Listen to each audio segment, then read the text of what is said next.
The tale of the Silver Dragon and the Moonlit Lake. Once upon a time, in a faraway kingdom surrounded by mountains and forests, there was a peaceful village known as Starfall. The village was named after a beautiful lake nearby, where every night, the stars seemed to fall from the sky and dance upon the water's surface. The villagers believed the lake was enchanted, and they revered it as a sacred place. In this village lived a young boy named Tomas. Tomas was a kind and curious boy, always exploring the forests and fields around his home. He loved to listen to the stories the elders told about the lake and its mysterious powers. But the story that fascinated him the most was the legend of the Silver Dragon. According to the legend, a magnificent silver dragon lived deep within the mountains. This dragon was said to be a guardian of the land, keeping it safe from evil and harm. The dragon would come to the Moonlit Lake once every 100 years to drink from its waters and renew its strength. It was said that whoever witnessed the dragon at the lake would be granted a single wish, no matter how impossible it seemed. As Tomas grew older, his fascination with the silver dragon only grew stronger. He dreamed of seeing the dragon and making a wish that could change his life and the lives of those he loved. One night, when the moon was full and the stars were particularly bright, Tomas decided to set out for the Moonlit Lake, hoping that the time had come for the dragon's return. With a lantern in hand, Tomas made his way through the forest. The path was dark and winding, but he was determined. The trees whispered in the wind, as if they knew the secrets of the night. Finally, after what felt like hours, Tomas arrived at the edge of the lake. The water shimmered with the reflection of the moon and stars, just as it always did. Tomas waited by the lake, his heart pounding with anticipation. Time seemed to stretch on endlessly, and he began to wonder if the legend was true after all. But just as he was about to give up and return home, something extraordinary happened. The water in the center of the lake began to ripple, as if disturbed by an unseen force.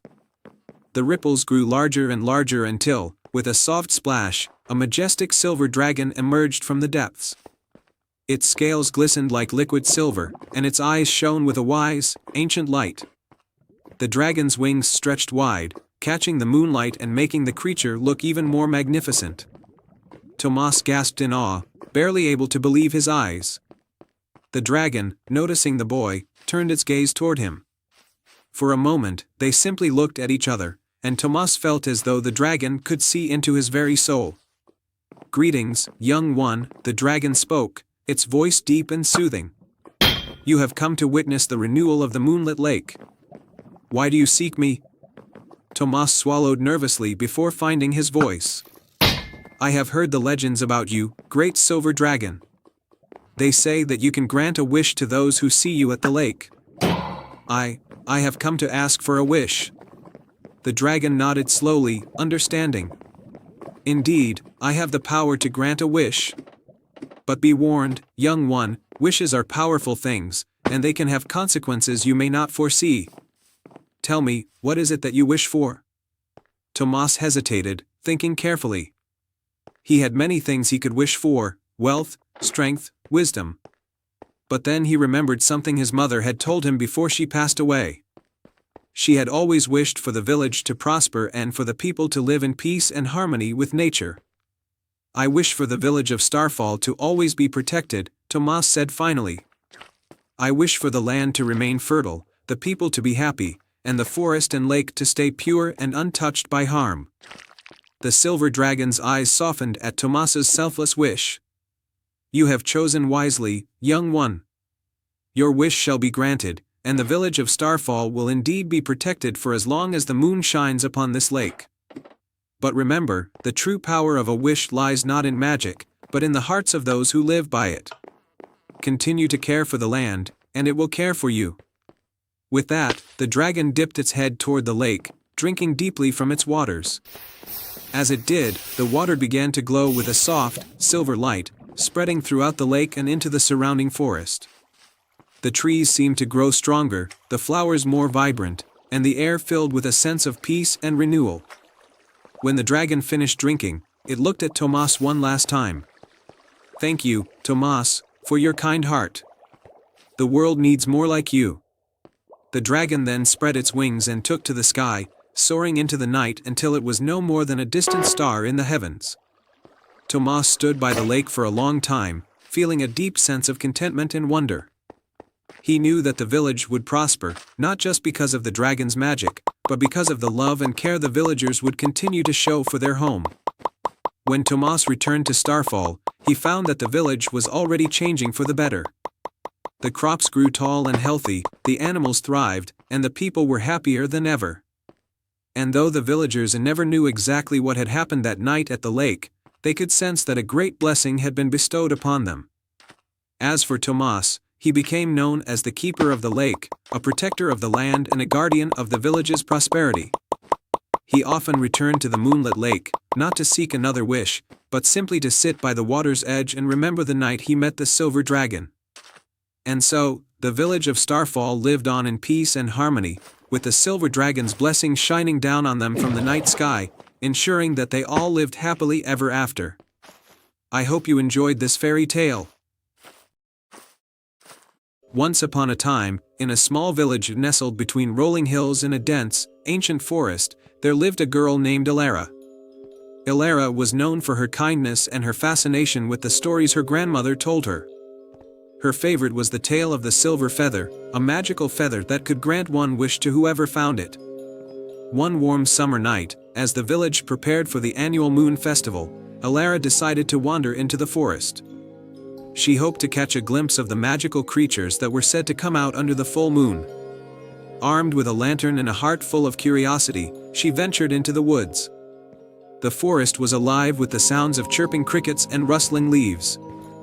As Elara walked deeper, she noticed a soft, silvery light shimmering through the trees. Following the light, she came to a clearing with a beautiful pond. The pond's surface reflected the full moon, and on a lily pad in the center of the pond lay a single silver feather, glowing with an ethereal light. Elara's heart raced. Could this be the legendary silver feather? She carefully waded into the pond, her eyes fixed on the feather. Just as she reached out to grasp it, a voice echoed through the clearing. "Who dares to disturb my slumber?" Elara looked around and saw a magnificent swan gliding towards her. The swan's feathers glowed with a soft light, and its eyes sparkled like stars. "I am Elara," she said, bowing respectfully. "I did not mean to disturb you. I was drawn to this beautiful feather." The swan nodded. "I am Seraphina, the guardian of the silver feather. Many have sought its power, but only the pure of heart may make a wish. Tell me, Elara, what is it that you desire?" Elara thought for a moment. She could wish for anything: wealth, fame, power. But then she remembered the stories her grandmother told about the hardships faced by the villagers during long, harsh winters. "I wish for my village to always have enough food and warmth during the cold winters," Elara said. Seraphina's eyes softened. "A selfless wish indeed. Very well, Elara. Your wish shall be granted." The silver feather glowed even brighter, and a warm light enveloped Elara. When the light faded, she found herself back at the edge of the pond, holding the feather. Seraphina had vanished, but Elara felt a sense of peace and fulfillment. The next morning, Elara returned to the village with the silver feather. She told the villagers about her encounter with Seraphina and her wish. To their amazement, the village's crops began to grow more bountifully than ever before, and the animals provided plenty of food and warmth. Years passed, and Elara's village thrived, never again fearing the cold winters. The silver feather was placed in the village square as a reminder of the kindness and selflessness that had brought prosperity to them all. Elara grew up to be a wise and beloved leader of her village, always putting the needs of her people first. The tale of the silver feather in the moonlit pond became a legend, passed down from generation to generation, inspiring acts of kindness and selflessness. And so, the village nestled between the rolling hills and the ancient forest lived happily ever after, under the watchful gaze of the full moon and the glowing silver feather. The end. Once upon a time, in the kingdom of Serenia, there was a grand castle perched atop a hill. The castle overlooked rolling meadows and serene lakes, but its most cherished treasure was the Moonstone, a gem said to have the power to bring peace and prosperity. The Moonstone was guarded by a mysterious and benevolent figure known as the Guardian of the Moonstone. The Guardian was an enigmatic woman named Seraphina who lived in a secluded tower within the castle. She had the gift of understanding the language of the stars and could communicate with the creatures of the night. Seraphina's role was to protect the Moonstone and ensure that its power was used only for the greater good. One fateful evening, dark clouds gathered over Serenia, and a menacing sorcerer named Malachar appeared. Malachar coveted the Moonstone's power and sought to use it to spread darkness across the land. He devised a cunning plan to steal the Moonstone and cast a spell to shroud Serenia in eternal night. Seraphina was aware of Malachar's intentions but was bound by the castle's protective enchantments, which prevented her from leaving. She knew she needed help, so she sent a magical message to the most courageous and kind-hearted soul she knew, a young shepherd named Elio. Elio lived in a small cottage at the edge of the kingdom. Though he was humble and lived a simple life, his bravery and kindness were well known. When he received Seraphina's message, he felt a deep sense of duty and set out for the castle immediately. Elio arrived at the castle and was greeted by Seraphina, who explained the situation and the danger that Malachar posed. She told him that to save the Moonstone and protect Serenia, he must retrieve a magical talisman hidden in the heart of the enchanted forest. This talisman was the only thing that could counteract Malachar's dark magic. The enchanted forest was known for its mystical creatures and magical trials. Seraphina gave Elio a silver lantern that would guide him through the forest and reveal the path to the talisman. With the lantern in hand, Elio ventured into the forest, where he encountered a series of challenges. The first challenge was to cross the River of Reflections. The river's surface mirrored not just the physical appearance but also one's inner thoughts and fears. Elio saw his reflection clouded by self-doubt and fear. He took a deep breath and remembered his loved ones and his sense of purpose. By focusing on his courage and determination, he crossed the river without hesitation. Next, Elio reached the Whispering Grove, where the trees spoke in riddles. The trees told him that to find the talisman, he must solve a riddle. I am not alive, yet I grow. I don't have eyes, yet I need light. I am not a plant, yet I need water. What am I? Elio thought hard and answered, a crystal. The trees parted to reveal a hidden path leading deeper into the forest. At the end of the path was a majestic clearing where a silver chest rested upon a pedestal.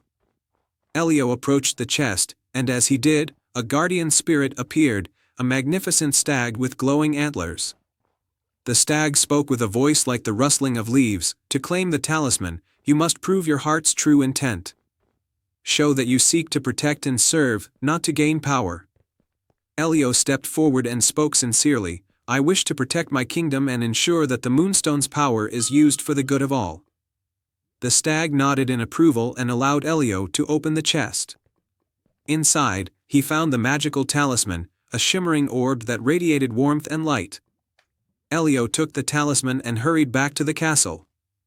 Meanwhile, Malachar had managed to break through the castle's defenses and was closing in on the Moonstone. As he reached the chamber, the sky outside darkened, and a chill filled the air. Just as he was about to seize the Moonstone, Elio arrived with the talisman. Elio held up the talisman, and a brilliant light burst forth. The light enveloped Malachar and countered his dark magic, breaking his spell and dispelling the darkness. Malachar was forced to flee, his plans thwarted. With the danger averted, Seraphina praised Elio for his bravery and selflessness. She explained that the Moonstone's power could now be restored, and peace would return to Serenia. The kingdom celebrated Elio as a hero, and the Moonstone was safeguarded once more. Seraphina continued to guard the Moonstone with the wisdom and grace she had always shown, while Elio returned to his peaceful life as a shepherd. The tale of his courage and the adventure he undertook became a beloved story, inspiring many in Serenia. And so, the kingdom of Serenia flourished, protected by the moons. In the heart of a vast and verdant forest, there was a tiny village called Willowbrook. The village was known for its tranquil beauty, surrounded by towering oaks and meandering streams. The villagers lived simple lives, tending their gardens and sharing stories around crackling fires. But they had a secret, an ancient legend of a magical compass that could lead its bearer to their deepest desires. The compass was said to be hidden in the Whispering Cavern, a place few dared to enter due to its labyrinthine tunnels and the legend that it was guarded by a fearsome dragon. Many had sought the compass, but none had returned. One crisp autumn morning, a brave young girl named Elara decided to find the compass. Elara was known for her boundless curiosity and kind heart. She had always dreamed of adventure beyond the familiar woods of Willowbrook and believed that the compass could help her discover her true path. Armed with a satchel of provisions and her grandfather's old map, Elara set off toward the Whispering Cavern. The forest path twisted and turned, leading her deeper into the unknown. The leaves rustled with whispers of encouragement, and the sun filtered through the branches in golden beams. After hours of travel, Elara arrived at the entrance of the Whispering Cavern. The cavern's mouth was a dark, gaping maw that seemed to breathe with a life of its own. Taking a deep breath, Elara stepped inside. The cavern was a maze of shimmering crystals and shadowy corridors. She carefully followed her map, though it was difficult to keep her bearings in the dim light. As she ventured deeper, she came upon a fork in the path. The left tunnel was dark and narrow, while the right tunnel was wide and lined with glowing mushrooms. Remembering the advice from the villagers about the cavern's deceptive nature, Elara chose the right tunnel, trusting her instincts. The tunnel led her to a grand chamber filled with sparkling gemstones and glittering pools. At the center of the chamber was a pedestal, upon which rested an ornate compass. Elara's heart leaped with excitement, but her joy was short-lived. From the shadows emerged a majestic dragon with scales that shimmered like moonlight. The dragon's eyes, though fierce, held a glimmer of curiosity. "Why have you come here, young one?" the dragon rumbled, his voice echoing through the cavern. Elara stood tall despite her fear. "I seek the compass to find my true path. I believe it will help me bring something valuable back to my village." The dragon regarded her for a long moment, then spoke. "Many have sought this compass for their own gain. What makes you different?" Elara took a deep breath and answered honestly. "I want to use it not for personal gain, but to help my village and to learn what truly matters in life. I wish to bring hope and happiness to those I care about." The dragon's eyes softened, and he let out a deep sigh. "Your heart is pure, and your intentions are noble. The compass is yours to take. But remember, its true power lies not in the destination it reveals, but in the journey it inspires." With the dragon's blessing, Elara carefully took the compass from the pedestal. It was lighter than she expected, and its needle spun gently before settling in a specific direction. Elara thanked the dragon and made her way back to Willowbrook. As she journeyed home, the compass guided her not just through the forest but also through her own reflections. She realized that the compass was leading her to understand the value of compassion, courage, and community. When Elara returned to Willowbrook, she was greeted with awe and excitement. The villagers gathered around as she shared her adventure and the wisdom she had gained. Elara used the compass to inspire her fellow villagers, leading them to work together to enhance their village in ways they had never imagined. Under her guidance, Willowbrook flourished with new ideas and innovations. The village became a place of greater harmony and creativity, where everyone contributed to the well-being of their community. Elara's quest for the enchanted compass had revealed to her the true magic of life, the strength of unity and the power of selfless acts. The compass itself was a cherished artifact, a symbol of the journey that had changed her life and her village forever. And so, in the heart of the forest, Willowbrook thrived, a testament to the values that Elara had discovered and shared. The enchanted compass remained a treasured relic, not for its magic, but for the journey it inspired. The end. Once upon a time, in a quaint village nestled between lush green hills and the shimmering blue lake, lived two siblings, Elara and Thorn. Elara was a kind-hearted girl with a curiosity that matched her bright blue eyes, while Thorn, her younger brother, was brave and adventurous, always eager to explore the unknown. Their village was surrounded by a dense forest known as the Enchanted Grove.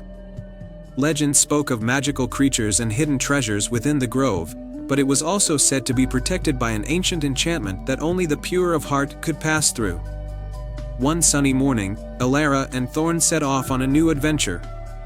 They had heard whispers of a hidden glade within the enchanted grove where the fabled Tree of Wishes grew. The tree, according to the legend, could grant one true wish to those who found it. With their hearts full of hope, they ventured into the grove, guided by a mysterious map they found in their grandmother's attic. As they walked deeper into the forest, the trees grew taller and the light dimmer. The air was filled with the scent of wildflowers and the sound of rustling leaves. Suddenly, a mischievous pixie named Lumina appeared before them, her wings shimmering like sunlight on water. "Where are you two headed?" Lumina asked with a twinkle in her eye. "We're looking for the Tree of Wishes," Elara replied. Lumina fluttered around them, her laughter like the tinkling of tiny bells. "Many have sought the tree, but few have found it. The path is perilous and full of challenges. But I see something special in both of you. I will guide you, but you must prove your worth along the way." The siblings agreed, and Lumina led them to their first challenge, a bridge guarded by a fierce troll named Grumble. The troll demanded a riddle be solved before they could pass. "I speak without a mouth and hear without ears. I have no body, but I come alive with wind. What am I?" Grumble growled. Elara thought for a moment and then answered, "An echo." Grumble grunted, but a smile tugged at his lips. "Correct. You may pass." The trio continued their journey until they reached a wide river with no bridge or boat in sight. Lumina pointed to a family of beavers nearby. "Perhaps they can help." Thorn approached the beavers and asked for their assistance. The beavers agreed to build a bridge if the siblings could help them find food. Elara and Thorn worked together, gathering berries and nuts, and soon the beavers constructed a sturdy bridge. As they crossed the river, Lumina warned them of their final challenge, a maze of thorns that could only be navigated by those with pure intentions. Holding hands, Elara and Thorn entered the maze, their hearts united in their quest. They walked with determination, helping each other through the twists and turns. At the maze's end, they found themselves in a serene glade bathed in golden light. In the center stood the majestic Tree of Wishes, its branches heavy with sparkling fruit. A gentle voice spoke from the tree, "You have shown bravery, kindness, and purity of heart. You may each make a wish." Elara wished for the prosperity and happiness of their village, while Thorn wished for their parents' good health and long life. The tree shimmered, and the wishes were granted. As a token of gratitude, the tree gave them each a golden leaf, promising that they would always find their way back to the glade when needed. With Lumina's help, Elara and Thorn returned home, their hearts light and their spirits high. They shared their tale, and the village flourished with newfound hope and joy. And so, the siblings' adventure became a cherished legend, reminding everyone that with courage, kindness, and a pure heart, even the most daunting challenges could be overcome. And they lived happily ever after. The end. Once upon a time, in the enchanted kingdom of Aveloria, there was a small village nestled at the edge of the Whispering Woods. This village was known as Willowbrook, a place where the air was always sweet with the scent of blooming flowers, and the laughter of children echoed through the cobblestone streets. Among the villagers lived a humble baker named Thomas and his daughter, Lily. Lily was a bright, curious girl with a heart as warm as her father's fresh-baked bread. Lily loved listening to her father's stories, especially the one about the magical well of wonders hidden deep within the Whispering Woods. It was said that the well had the power to grant a single wish to anyone pure of heart who could find it. Many had ventured into the woods to seek the well, but none had ever returned. One evening, as the village gathered for the harvest festival, the sky darkened, and a fierce storm swept through Willowbrook. When the storm passed, the villagers discovered that the river running through their village had dried up, leaving their crops and wells without water. Without the river, the village faced certain doom. Determined to save her village, Lily decided to seek out the Well of Wonders. With her father's blessing and a heart full of courage, she packed a small bag with bread, cheese, and a flask of water, and set off into the Whispering Woods at dawn. The woods were a place of mystery and magic, where ancient trees whispered secrets and paths twisted and turned as if they had minds of their own. As Lily ventured deeper, she encountered various creatures. First, she met a wise old owl named Orion, who perched on a low branch and hooted softly as she approached. "Young one, what brings you to the Whispering Woods?" Orion asked, his golden eyes gleaming in the dappled sunlight. "I seek the Well of Wonders to save my village," Lily replied, her voice steady with determination. Orion nodded. "The journey is fraught with peril, but your heart is pure. Follow the path of the silver leaves, and it will guide you." Thanking Orion, Lily continued her journey. She followed the path of silver leaves, which glimmered in the sunlight, leading her deeper into the heart of the forest. As night fell, she came across a clearing where a gentle stream flowed.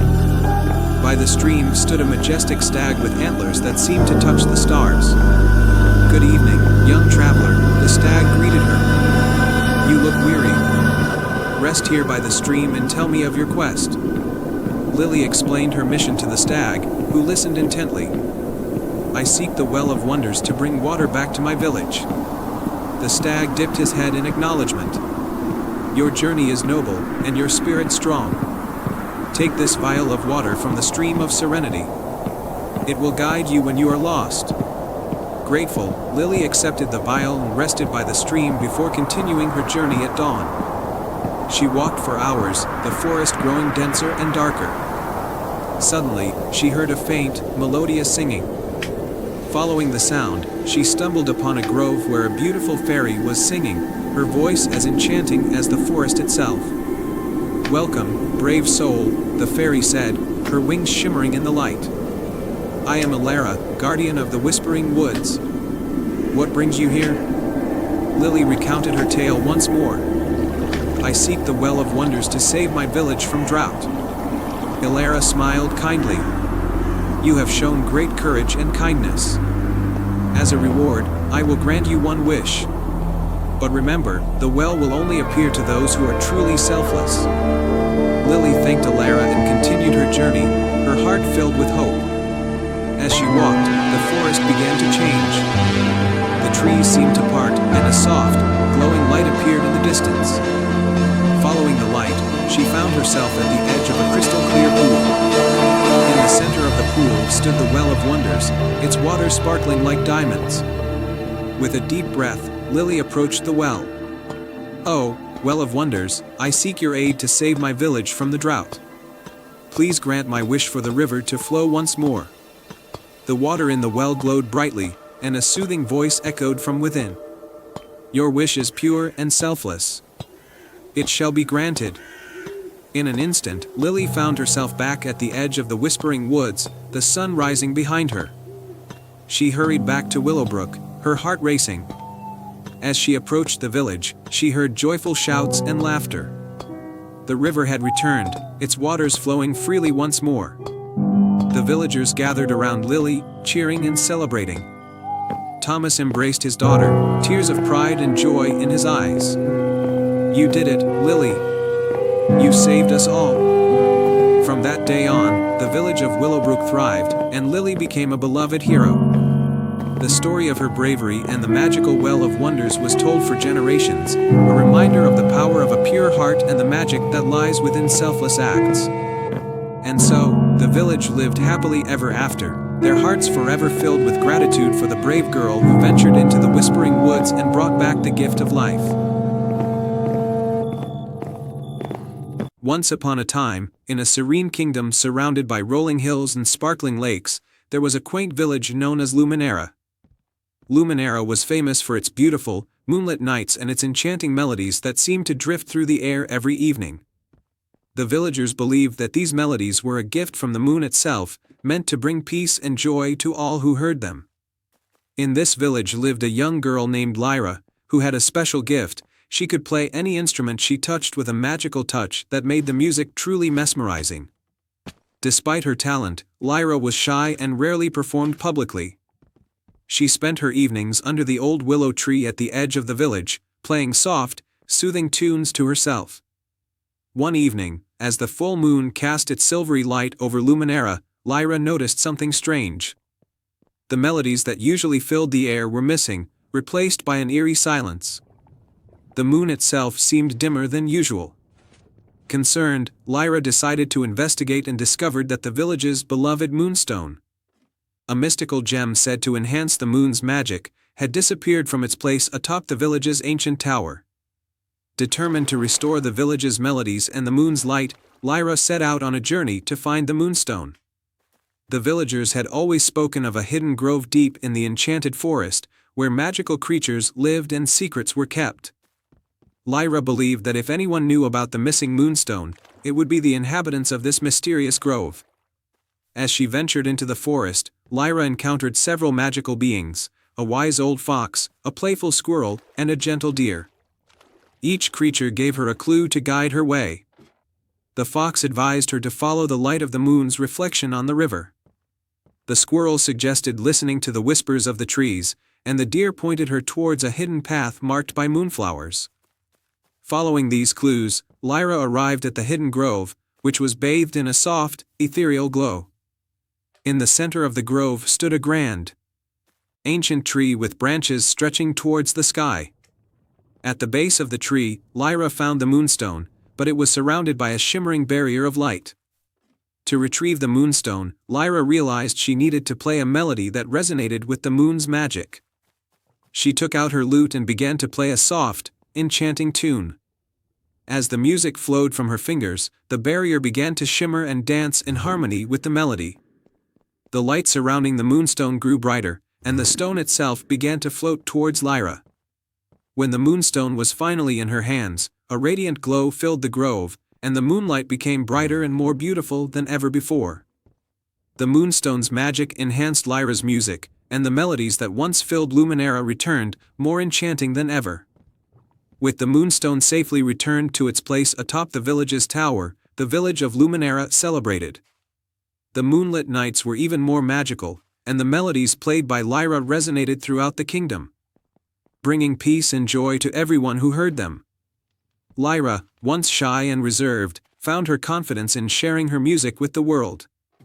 Her melodies became a symbol of hope and harmony, and she continued to play under the moonlit sky, creating music that touched the hearts of all who listened. And so, the tale of Lyra and the moonlit melody became a cherished story in Luminera, a reminder of the magic that lies in each of us and the power of sharing our gifts with the world. In a quaint village nestled by a vast, enchanted forest, there was a small, old-fashioned house with a cobblestone path that led to a charming garden filled with wildflowers. The house belonged to an elderly man named Thorn, known by everyone as the Lantern Keeper. Thorn was a solitary figure who lived in harmony with the forest and tended to a collection of magical lanterns that adorned his garden and home. Each lantern was unique, crafted from shimmering glass and intricate metalwork, and each held its own special magic. The villagers knew little about the lanterns, except that they seemed to glow brighter when the forest was in need. Thorn never spoke much about them, preferring instead to quietly go about his work, always ensuring that the lanterns were lit and in good condition. One warm summer evening, a young girl named Lyra, full of curiosity and wonder, decided to visit the Lantern Keeper. Lyra had heard whispers of a special lantern, one that was said to hold a secret powerful enough to change the fate of the entire village. The village had been experiencing strange happenings, crops failing, animals acting oddly, and a pervasive feeling of unease in the air. Lyra hoped that Thorn might know something that could help. As the sun dipped below the horizon, casting a golden glow over the village, Lyra made her way to Thorn's home. She knocked on the door, and after a moment, it creaked open to reveal Thorn's warm, inviting smile. "Good evening, Lyra," Thorn greeted her. "What brings you here?" Lyra took a deep breath and stepped inside. "I've come to ask about the lanterns. The village is troubled, and I've heard that there might be one lantern that holds a secret to help us." Thorn's eyes twinkled with a hint of sadness. "Ah, the lanterns. They do indeed hold magic, but each lantern's magic is bound to its own purpose. There is one lantern, however, that may hold the key to solving your village's troubles. It is called the Lantern of Echoes." Thorn led Lyra to a hidden corner of his garden, where a lantern of delicate design sat upon a pedestal. The Lantern of Echoes was unlike the others, with its glass surface etched in swirling patterns that seemed to shift and change with the light. Its glow was soft but warm, casting intricate shadows on the surrounding plants. This lantern, Thorn explained, has the power to reveal hidden truths. But its light only works when it is filled with the essence of sincere courage and selflessness. Lyra looked at the lantern with a mixture of awe and determination. How can I harness its power? Thorn nodded. The lantern's power is activated by a simple yet profound act of bravery and compassion. You must be willing to face your fears and put the needs of others before your own. Only then will the lantern reveal its secret. With a heart full of resolve, Lyra agreed to undertake the task. Thorn handed her a small, enchanted pouch. This pouch contains a drop of magic from the forest. Use it wisely, and remember to stay true to your heart. Lyra thanked Thorn and set out into the forest with the Lantern of Echoes. As she walked, she encountered various challenges: a frightened deer caught in a snare, a tree blocking her path, and a deep ravine she needed to cross. Each time, Lyra faced the challenge with bravery and kindness, helping the deer, clearing the path, and finding a safe way across the ravine. With each act of selflessness, the Lantern of Echoes began to glow brighter. The forest seemed to respond to her actions, and a gentle breeze carried her forward. Finally, she reached a serene glade bathed in moonlight. At the center of the glade was a crystal-clear spring, and the Lantern of Echoes began to shine with a brilliant, silver light. The light from the lantern reflected off the water, revealing a hidden message inscribed on a large stone at the edge of the spring. The message read, "To restore balance and harmony, one must listen with an open heart and act with courage and kindness." Lyra understood that the secret of the Lantern of Echoes was not just about magical solutions but about embodying the values of courage and compassion. She knew that the key to solving the village's troubles lay in these principles. Returning to the village, Lyra shared her experiences and the message from the lantern. Inspired by her bravery and the wisdom she had gained, the villagers rallied together to address the issues facing their community. They worked to mend broken relationships, help one another through difficulties, and approach their problems with renewed hope and cooperation. The village began to thrive once more, with crops growing lush and animals returning to their normal behavior. The Lantern Keeper's home remained a place of wonder, and Lyra's courageous journey became a cherished story told throughout the village for generations. And so, the Lantern of Echoes continued to shine softly in Thorn's garden, a symbol of the power of selflessness and the light that courage and kindness can bring to even the darkest of times. Once upon a time, in the heart of a mystical land called Eldoria, there was a charming village known as Rosewood. Rosewood was renowned for its fragrant roses that bloomed year-round, filling the air with their sweet scent. The villagers were kind-hearted and lived peacefully, but their tranquil life was often disrupted by the fear of an ancient curse said to lie in the forbidden forest at the edge of the village. At the center of Rosewood lived a spirited young girl named Arya. Arya had a wild curiosity and an adventurous spirit, which often led her into the forest despite the warnings of the elders.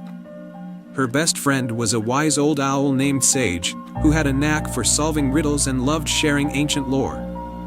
One sunny afternoon, while exploring the outskirts of the forbidden forest, Arya and Sage discovered an old, tattered map hidden inside a hollow tree. The map detailed a path through the forest leading to the legendary Crystal of Eternity, a gem of immense power said to break any curse. Knowing the crystal could bring lasting peace to Rosewood, Arya decided to embark on the quest to find it. With Sage perched on her shoulder, Arya followed the map into the forest. The trees were tall and dense, casting long shadows that danced in the dappled sunlight. As they ventured deeper, they encountered their first challenge, a series of gigantic, enchanted thorn bushes blocking their path. The thorns shimmered with a strange, magical aura. Suddenly, a graceful deer appeared, its eyes filled with wisdom. "To pass through the thorns, you must solve my riddle," the deer said softly. "I am not alive, but I grow. I don't have lungs, but I need air. I don't have a mouth, and I can drown. What am I?" Arya pondered for a moment and then replied, "You are fire." The deer nodded approvingly, and the enchanted thorns parted, revealing a clear path. Arya and Sage continued their journey, arriving at a tranquil glade where a sparkling brook babbled merrily. guarding the brook was a beautiful swan with feathers as white as snow. "To cross the brook, you must show kindness," the swan said. "Bring life back to this wilted flower." She gestured to a drooping blossom on the bank. Arya knelt by the flower and gently cupped it in her hands. She sang a soft, melodic tune, just as her mother had taught her, and the flower began to revive, its petals unfurling and its color returning. The swan smiled and spread its wings, creating a bridge of shimmering water lilies for Arya and Sage to cross. Their final challenge awaited them in a moonlit clearing, where an ancient, gnarled tree stood. In the tree's hollow, a faint glow indicated the presence of the Crystal of Eternity. However, as Arya reached for it, a dark shadow materialized. It was the sorcerer Malachar, who had cast the curse on the forest long ago and now sought the crystal's power for himself. "You dare to claim the crystal?" Malachar snarled, his eyes blazing with fury. "It belongs to me." Arya stood her ground, her heart pounding but her spirit unwavering. "The crystal belongs to those who seek to use its power for good," she declared. "You have no right to it." Malachar raised his staff, ready to strike with dark magic, but Sage swooped down and snatched the staff from his grasp. In the confusion, Arya seized the crystal and held it high. A brilliant light burst forth, dispelling the shadows and breaking Malachar's hold on the forest. With the crystal's magic, Arya made a wish for the curse to be lifted and for peace to return to Rosewood. The light from the crystal enveloped the forest, healing the land and restoring it to its former beauty. Malachar, defeated and powerless, vanished into the depths of the forest. Arya and Sage returned to Rosewood as heroes. The villagers celebrated their bravery, and the Crystal of Eternity was placed in a special shrine where its magic could continue to protect the village. Arya's name became a legend, inspiring generations to come with her courage and compassion. And so, the village of Rosewood thrived under the watchful eyes of its brave young hero, living happily ever after. Once upon a time, in a quaint village nestled between rolling hills and a shimmering lake, there was a secret garden that only appeared under the light of the full moon. The garden, known as the Moonlight Garden, was said to hold wonders and enchantments that could change the fate of anyone who visited it. The villagers spoke of its beauty and magic in hushed tones, and many dreamed of discovering its secrets. In this village lived a young girl named Lily. Lily was known for her curiosity and kindness. She spent her days helping her family and her evenings gazing at the stars, dreaming of exploring the Moonlight Garden. Her grandmother, who had often spoken of the garden's magic, had passed down a tale of how a pure-hearted person could find the garden and make a wish that might come true. One night, as the full moon rose high in the sky, bathing the village in its silvery light, Lily decided that it was time to find the Moonlight Garden. She put on her warmest cloak, took a small lantern with her, and set off towards the edge of the village where the forest began. The forest was serene and magical under the moonlight. The trees seemed to sparkle, and the path was lit by delicate fireflies. As Lily walked deeper into the forest, she noticed that the moonlight was growing stronger and more vibrant. It guided her towards a small, ancient gate hidden behind thick vines and ivy. With a deep breath, Lily pushed open the gate and stepped through. She found herself in the Moonlight Garden, a place of breathtaking beauty. The garden was filled with flowers that glowed softly in various shades of blue, silver, and white. The air was filled with the sweet fragrance of blooming moonflowers, and the gentle hum of magical creatures flitting about added to the garden's enchantment. In the center of the garden stood a magnificent, old oak tree with branches that seemed to reach up and touch the stars. Beneath the tree was a large, sparkling pool of water that reflected the moonlight like a mirror.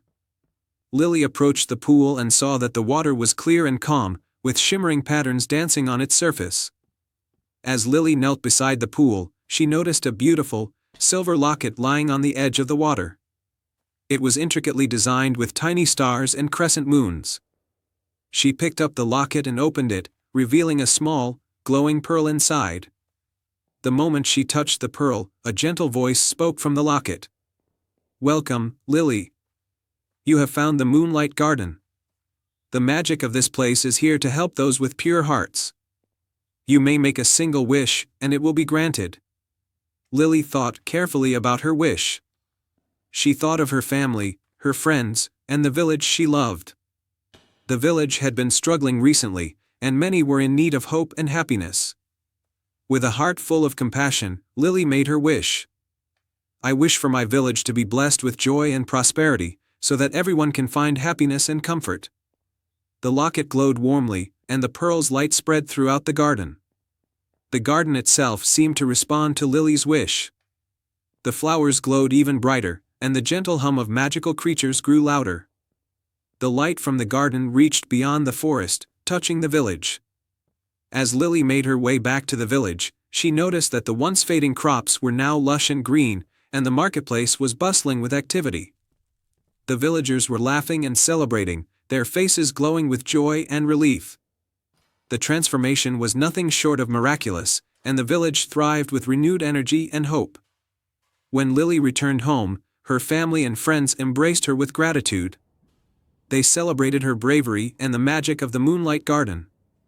The story of Lily's visit to the garden and her selfless wish became a cherished tale, passed down through generations.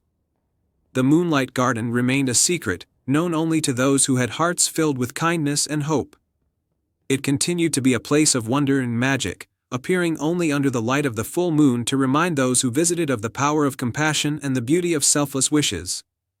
And so, under the gentle glow of the moon and the enchantment of the Moonlight Garden, the village lived in harmony and happiness, forever grateful for the magic that had brought them together and the kindness of a young girl who had wished for their joy.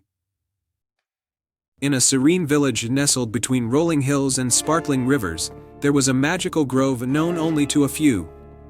This grove, called the Moonlit Grove, was famous for its enchanting glow and the legend of its hidden treasure, a magical moonstone that could grant a single wish. In this village lived a brave little fox named Finn. Though small in size, Finn had a heart full of courage and a keen sense of adventure.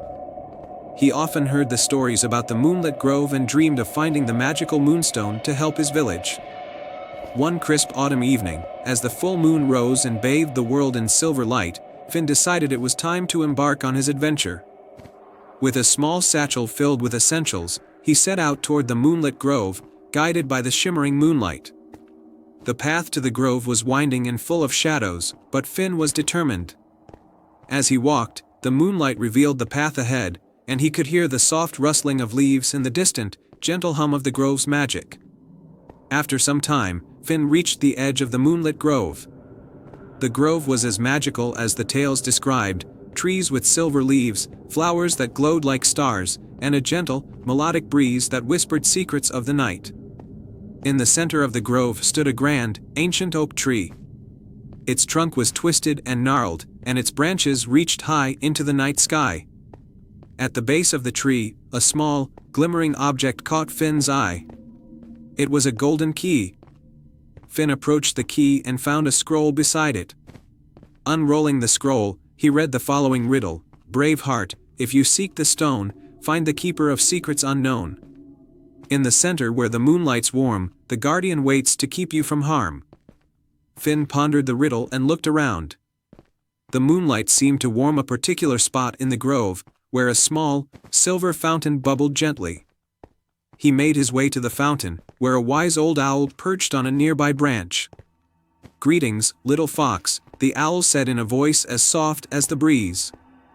"I am Olwen, the guardian of the Moonlit Grove. To find the moonstone, you must prove your bravery and wisdom." Finn nodded eagerly. "What must I do?" Olwen explained that the moonstone was hidden within a magical cave at the heart of the grove, but to enter, Finn had to solve 3 riddles. Only then would the path to the cave be revealed. The first riddle was, "By day, I'm not here, but come at night, I sparkle and twinkle, a beautiful sight. I'm not a star, but I'm close to one, find me, and your journey has just begun." Finn thought for a moment and realized that the answer was the moon. He looked up, and the moon's light seemed to brighten, revealing a hidden path that led deeper into the grove. The second riddle came from Olwen: "I have a heart that does not beat, yet I keep time and am very neat. With hands that point but do not hold, find me to uncover the next clue told." Finn immediately thought of a clock. he searched around the grove and found an ancient sundial hidden among the flowers. At its base, he found a small keyhole, and he used the golden key from earlier to open a hidden compartment containing the next clue. The final riddle was, in the heart of the grove where shadows dance, you'll find a light that gives you a chance. When you're lost in darkness, look for the glow, the path to the moonstone it will show. Finn made his way to the center of the grove, where the moonlight was brightest. There, he saw a beautiful, glowing orb hovering above a small pedestal. As he touched the orb, the pedestal slid open to reveal a hidden passage. With excitement, Finn ventured into the passage, which led to a small, sparkling cave. At its center was the magical moonstone, glowing softly and radiating warmth. Finn carefully picked up the moonstone, and as he did, he felt a sense of peace and joy. Returning to the village, Finn was greeted as a hero. The moonstone's magic filled the village with happiness and prosperity. Finn used his wish to ensure that his village would always have enough food and that everyone would be safe and content. From then on, Finn was celebrated not only for his bravery but also for his kind heart. The moonlit grove remained a place of wonder, and Finn's adventure became a cherished tale that inspired others to seek their own dreams with courage and hope. And so, the brave little fox and his village lived happily ever after, under the watchful glow of the magical moonstone. The end. Once upon a time, in a far-off kingdom by the sea, there was a majestic underwater realm known as the Coral Kingdom. The kingdom was famous for its vibrant coral reefs and the dazzling treasures hidden within the ocean. The most prized possession of the Coral Kingdom was the Grand Pearl, a luminous gem said to bring peace and prosperity to the ocean. One day, the Grand Pearl mysteriously vanished from its sacred vault, and the once harmonious Coral Kingdom fell into chaos. The sea creatures were troubled, and the vibrant coral reefs began to lose their color. The wise and gentle Queen Maris, ruler of the Coral Kingdom, was deeply concerned. She knew that the Grand Pearl was crucial to restoring balance and harmony to their underwater world. In a humble part of the Coral Kingdom lived a small starfish named Stella. Despite her size, Stella was known for her boundless curiosity and courage. She often explored the ocean floor, uncovering hidden treasures and learning the secrets of the sea. When Stella heard about the disappearance of the Grand Pearl, she felt a strong sense of duty to help her kingdom. One evening, Queen Maris summoned Stella to her royal palace made of iridescent shells. "Stella," the queen said, "you have shown great bravery and kindness. I believe you might be the key to finding the Grand Pearl. Will you undertake this quest to restore the balance to our kingdom?" Stella accepted the challenge with determination. She set off on her journey, guided by a map given to her by the queen. The map led her to 3 important locations in the ocean, each with its own unique challenge.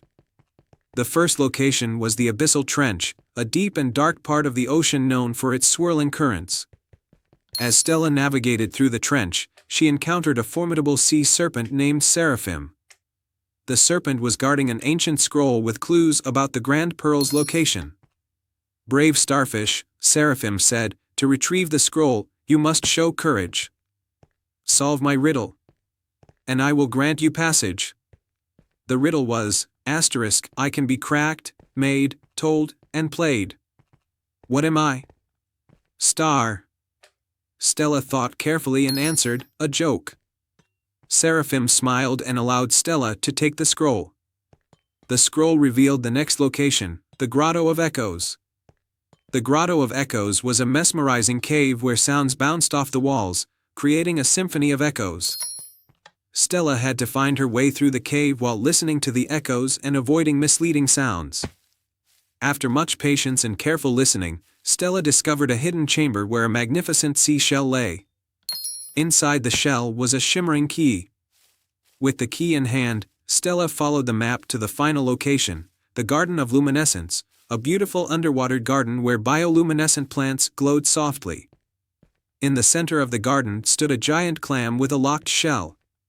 Stella used the key to unlock the clam's shell, and inside was the Grand Pearl, radiating its mesmerizing light.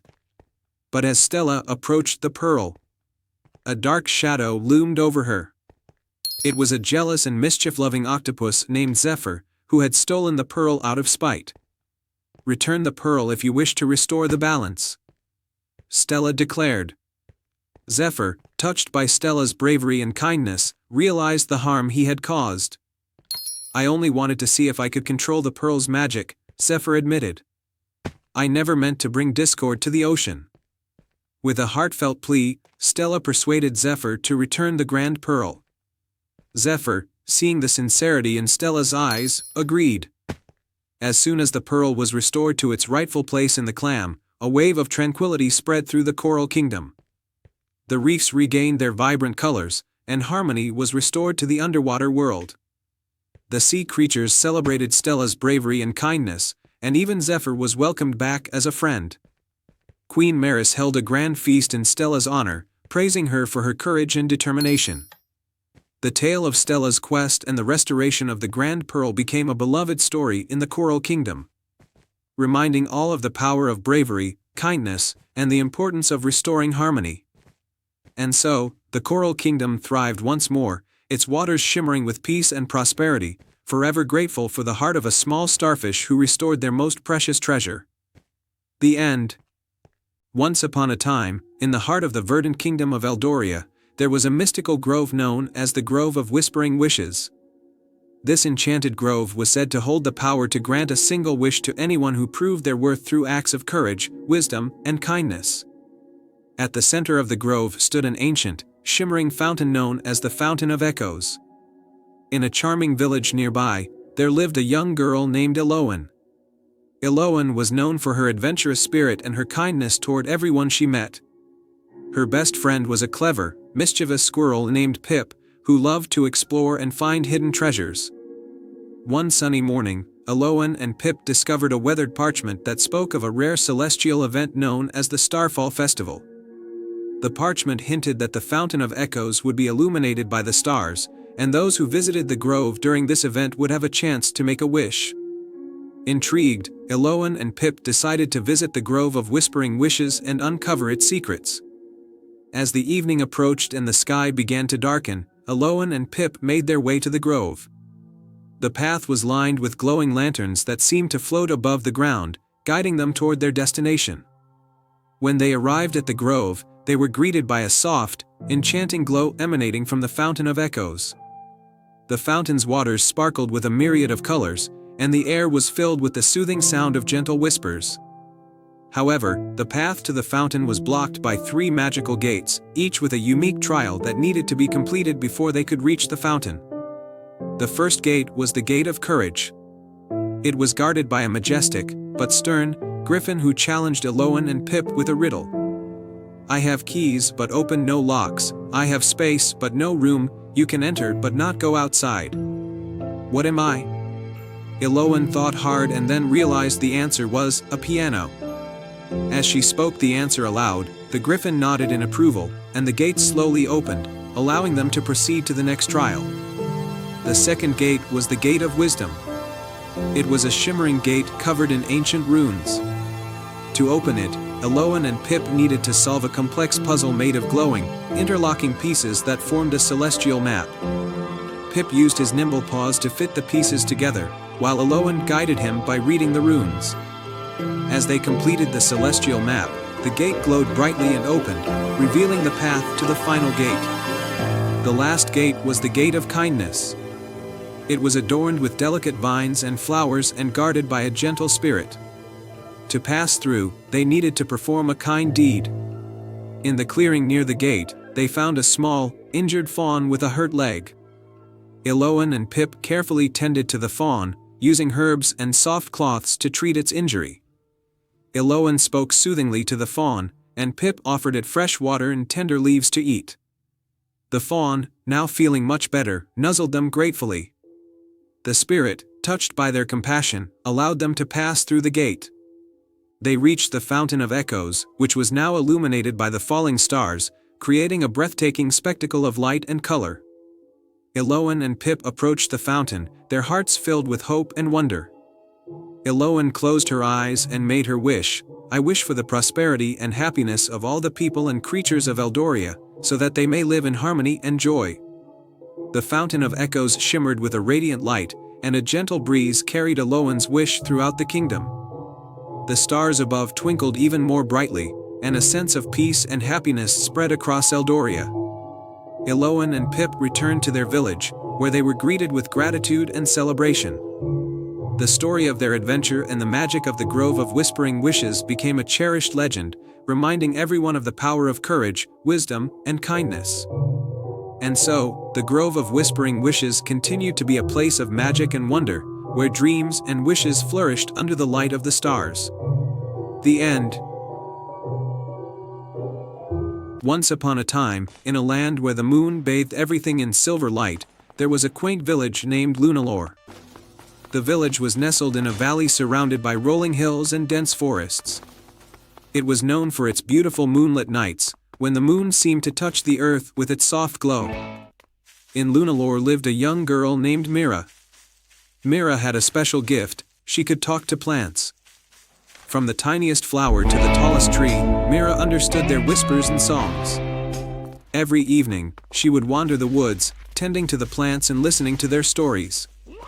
One clear night, as Mira walked through the forest, she came across a hidden path she had never seen before. Curiosity piqued, she followed it until she reached a gate made of intertwined silver vines. The gate was adorned with glowing moonstones that shimmered in the moonlight. Mira gently pushed the gate open and stepped inside. Beyond the gate lay a breathtaking garden unlike anything Mira had ever seen. The garden was filled with luminescent flowers, their petals glowing softly in various shades of blue, pink, and violet. The air was filled with a sweet, enchanting fragrance, and the sound of delicate music seemed to emanate from the flowers themselves. In the center of the garden stood a grand, ancient oak tree with a hollow trunk. Mira approached the tree and noticed a small, intricately carved box nestled inside the hollow. The box was covered in strange, glowing symbols that seemed to pulse with the rhythm of the moonlight. As Mira reached for the box, a gentle voice spoke from behind her. "Welcome, kind soul," said a graceful fairy who appeared from among the flowers. Her wings sparkled like stardust, and her eyes twinkled with kindness. "I am Luna, the guardian of the moonlit garden." Mira, amazed and excited, responded, "Hello, Luna. This garden is magical. What is this box?" Luna smiled. "This box holds the secret of the moonlit garden. It contains a powerful magic that has been hidden away for centuries. To unlock its power, one must prove their heart is pure and their intentions noble." Mira felt a sense of purpose and asked, "How can I prove that?" Luna floated closer and explained, "The box can only be opened by answering 3 riddles. Each riddle is a test of wisdom, compassion, and bravery. If you succeed, the secret within will be revealed." With determination in her eyes, Mira nodded. Luna began with the first riddle. "I speak without a mouth and hear without ears. I have nobody, but I come alive with the wind. What am I?" Mira thought carefully and then said, "An echo." The symbols on the box glowed warmly, and Luna nodded approvingly. "You have answered correctly. Now, for the second riddle, I can be cracked, made, told, and played. What am I?" Mira pondered the riddle and then answered, "A joke." The box's glow intensified, and Luna's smile widened. "Well done. Now, the final riddle, I am not alive, but I grow. I don't have lungs, but I need air. I don't have a mouth, but water kills me. What am I?" Mira considered the riddle carefully. She thought of the things she had seen and experienced in her life. Finally, she said, "A fire." With that answer, the box's glow became blindingly bright. The lid of the box slowly opened, revealing a shimmering orb of moonlight. The orb floated gently out of the box and hovered in front of Mira and Luna. Luna spoke with reverence, "This is the heart of the garden.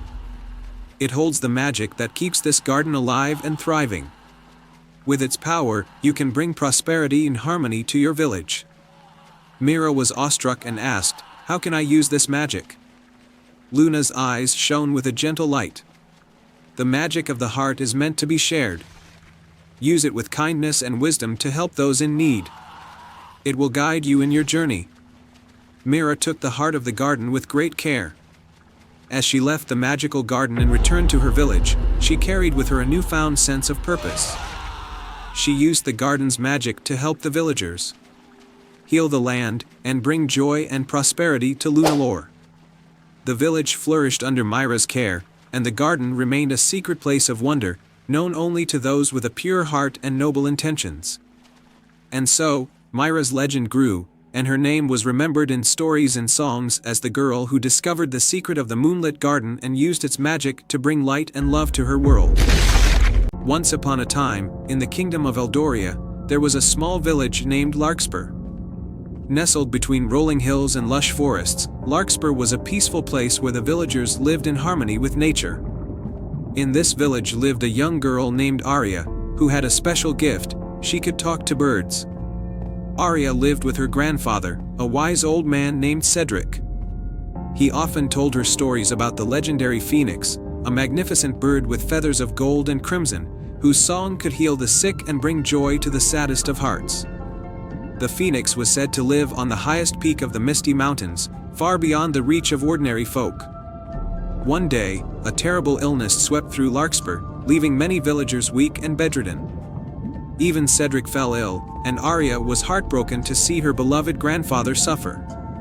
She remembered the stories of the phoenix and its healing song and decided that she would find the mythical bird to save her village and her grandfather.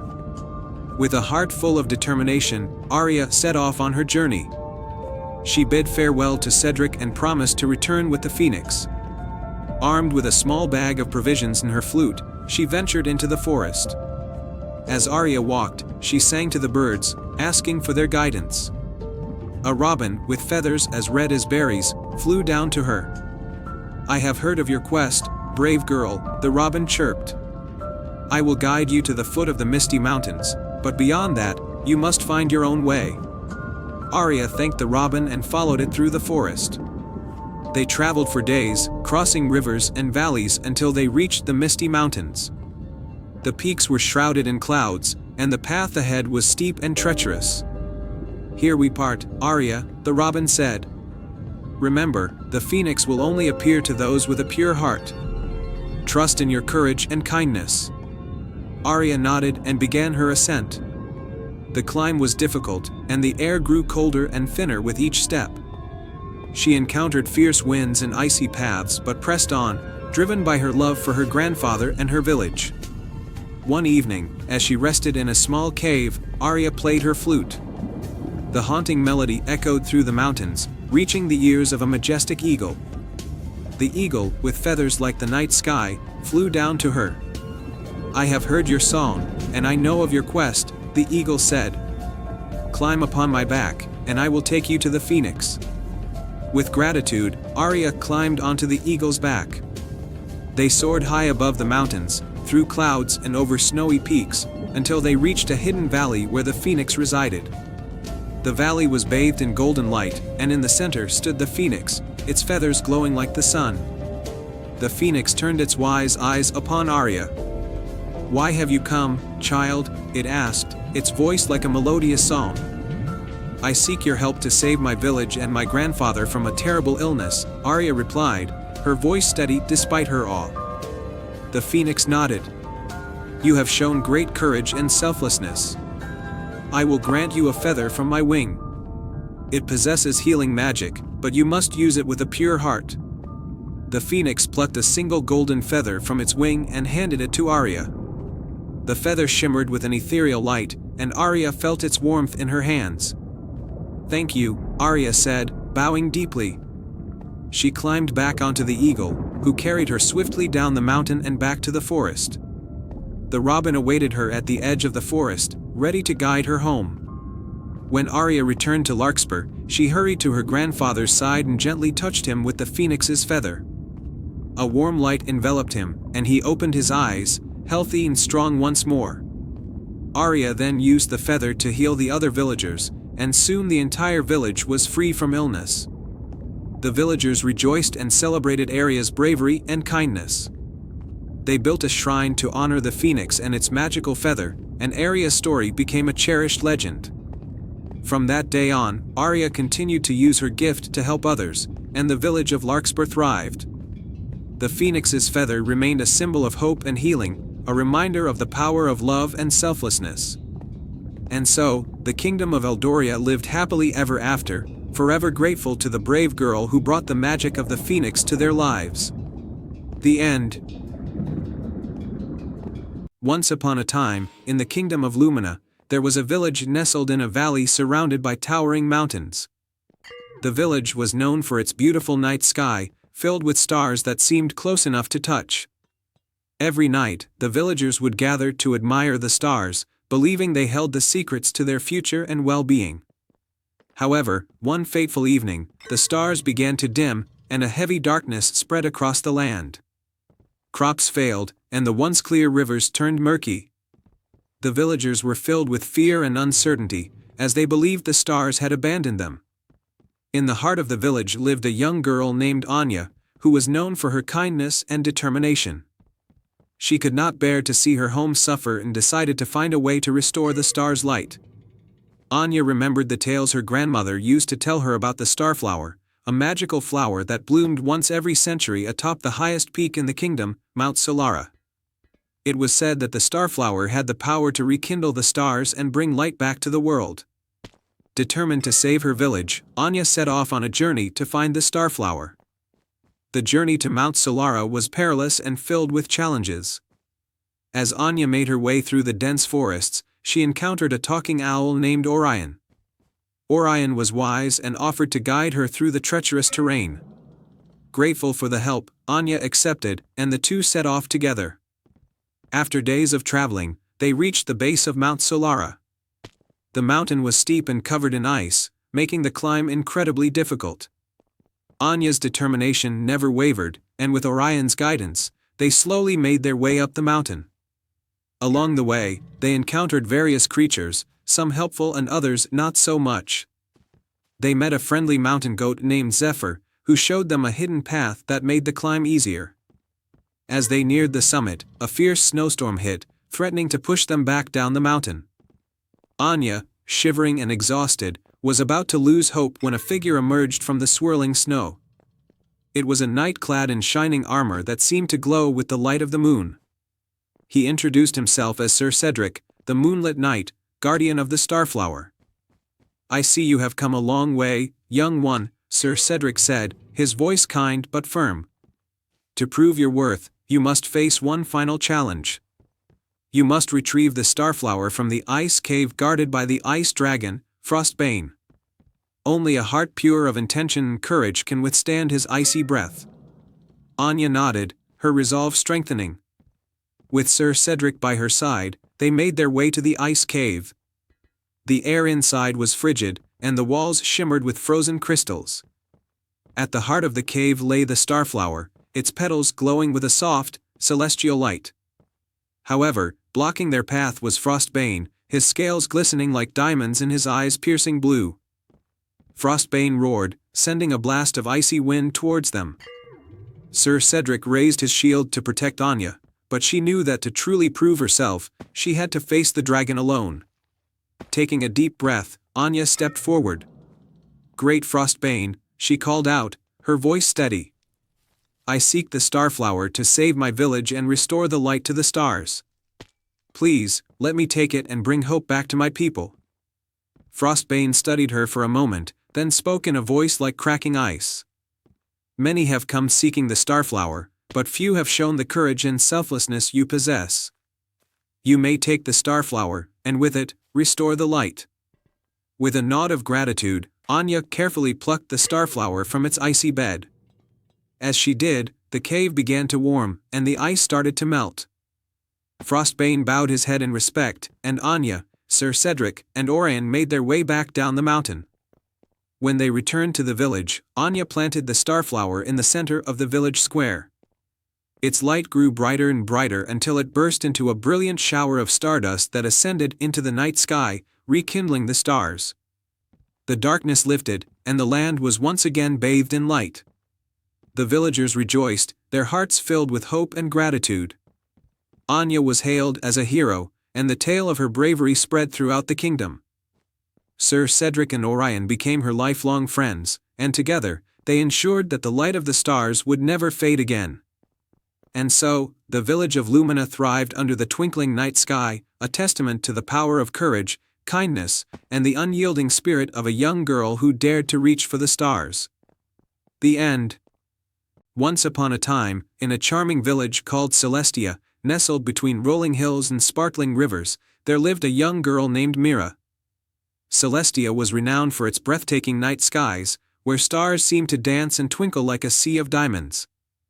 Every evening, the villagers would gather to gaze at the stars and tell tales of magical constellations. Mira had always been fascinated by the stars, but there was one story that captivated her more than any other, the tale of the Starlight Lantern. According to legend, the lantern was an ancient artifact that could capture the light of the stars and grant a single wish to the one who found it. However, the lantern had been lost for centuries, and no one knew where it lay. One crisp, clear night, as Mira lay in her bed, she gazed out of her window and saw a shooting star streak across the sky.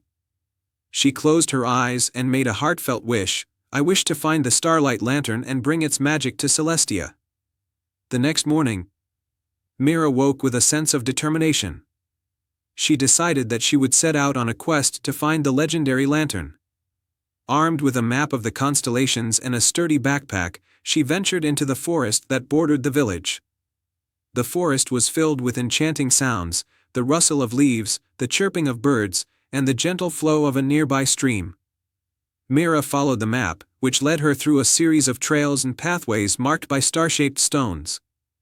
As she walked, Mira encountered a wise old owl perched on a low branch.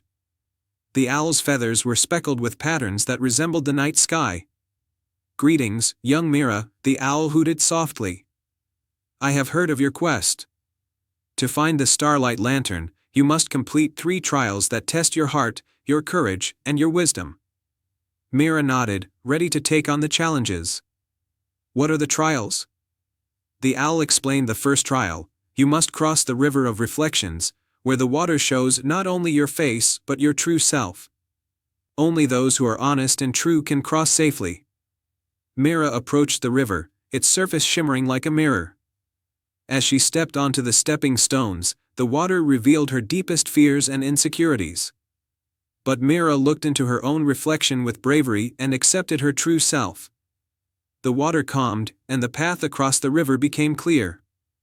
The second trial was to climb the Mountain of Echoes, where Mira had to listen to the echoes of her own voice and find the correct path. As she climbed, the echoes called out her doubts and fears. Mira focused on her inner strength, and by following her heart's guidance, she reached the summit. At the top of the mountain, she found a small, glowing crystal embedded in the rock. The crystal, once touched, revealed a hidden path that led to the final trial. The final trial was to solve a riddle posed by a shimmering, star-like creature that floated gently above the ground. The creature's voice was like a melodious chime as it asked, "I have 1,000 faces, but only one light. I can guide you through darkness, but I cannot shine on my own. What am I?" Mira pondered the riddle and then answered confidently, "The moon." The star-like creature twinkled with approval and pointed towards a hidden grove surrounded by luminous flowers. In the center of the grove stood an ornate pedestal with the Starlight Lantern resting atop it. The lantern was beautiful, adorned with celestial patterns and glowing softly with the light of the stars. Mira approached the lantern with reverence. As she held it, the lantern's light grew brighter, filling the grove with a warm, magical glow. Mira made her wish, "I wish for the magic of the lantern to bring joy and light to the village of Celestia." The lantern's light soared into the sky, merging with the stars and showering the village with a gentle, sparkling light. The villagers gathered in awe as the lantern's magic filled their hearts with happiness and wonder. When Mira returned to Celestia, she was welcomed with cheers and celebrations. The village flourished under the lantern's magic, with every night being illuminated by a beautiful, starry glow that seemed to bring the constellations closer. Mira's bravery and kindness were celebrated, and the story of the Starlight Lantern became a cherished tale in Celestia. The lantern's magic continued to inspire the villagers to look up at the night sky with hope and wonder. And so, Celestia thrived in the light of the stars, and Myra's wish became a lasting legacy of magic and joy. Once upon a time, in a kingdom where the mountains brushed against the sky and the forests whispered ancient secrets, there was a hidden glade known only to a few. This glade housed a pond of extraordinary beauty, shimmering under the moonlight like liquid silver. It was said that the pond had magical properties and could grant a single wish to anyone pure of heart who visited it under the full moon. In the nearby village of Meadowbrook lived a young girl named Mira. Mira was known for her kindness and bravery, qualities that shone through in everything she did. She lived with her grandmother, who had raised her with tales of the moonlit pond. As the full moon approached, Mira decided to seek out the pond and make a wish, to bring happiness to her village, which had fallen on hard times due to a long drought. One night, under the glow of the full moon, Mira set out on her quest. She followed a winding path through the forest, guided by the light of the moon and the twinkling stars. After hours of walking, she finally arrived at the moonlit pond. Its waters gleamed like a mirror, reflecting the silvery light of the moon. Mira took a deep breath and knelt by the edge of the pond. She closed her eyes and made her wish. I wish for rain to fall on Meadowbrook, so that our fields may be green and our village may prosper. As soon as she spoke, the waters of the pond began to shimmer more brightly, and a soft voice spoke from within the ripples. Your wish is noble, and your heart is pure. But to grant this wish, you must prove your courage. Mira opened her eyes to see a gentle figure rising from the pond, a guardian spirit with shimmering wings and a gown of moonlight. The guardian's eyes sparkled like stars, and her voice was as soothing as a lullaby. Prove your courage? Mira asked, her heart racing with both excitement and fear. Yes, the guardian replied. Beyond this pond lies a dark forest. Within it is a crystal that holds the power to summon the rain. You must retrieve this crystal and bring it back to the pond. Mira nodded, determined to help her village. She took a lantern and ventured into the dark forest, where shadows danced and eerie noises filled the air. The forest seemed to close in around her, but Mira pressed on, guided by the faint glow of her lantern. After what felt like hours, Mira found herself at the heart of the forest, where a towering tree stood. Its branches twisted into strange shapes, and at its base was a small, hidden door. She pushed the door open and stepped into a cavernous space filled with the soft, golden light of the crystal. The crystal was perched on a pedestal in the center of the cavern, glowing with a warmth that made Mira's heart swell with hope. But just as she reached for it, a dark figure emerged from the shadows, a creature with glowing red eyes and sharp claws. It was a forest guardian, tasked with protecting the crystal. Mira took a deep breath, her bravery overcoming her fear. She spoke softly but firmly, I come not to take, but to return with what I need to save my village. The forest guardian hesitated, and Mira continued, my village is in desperate need of rain. I ask not for myself but for them. The guardian's eyes softened as it listened. With a low growl, it stepped aside, allowing Mira to take the crystal. She thanked the guardian and hurried back to the moonlit pond. As she returned to the pond, the guardian spirit appeared again, her face radiant with approval. Mira placed the crystal on the surface of the water.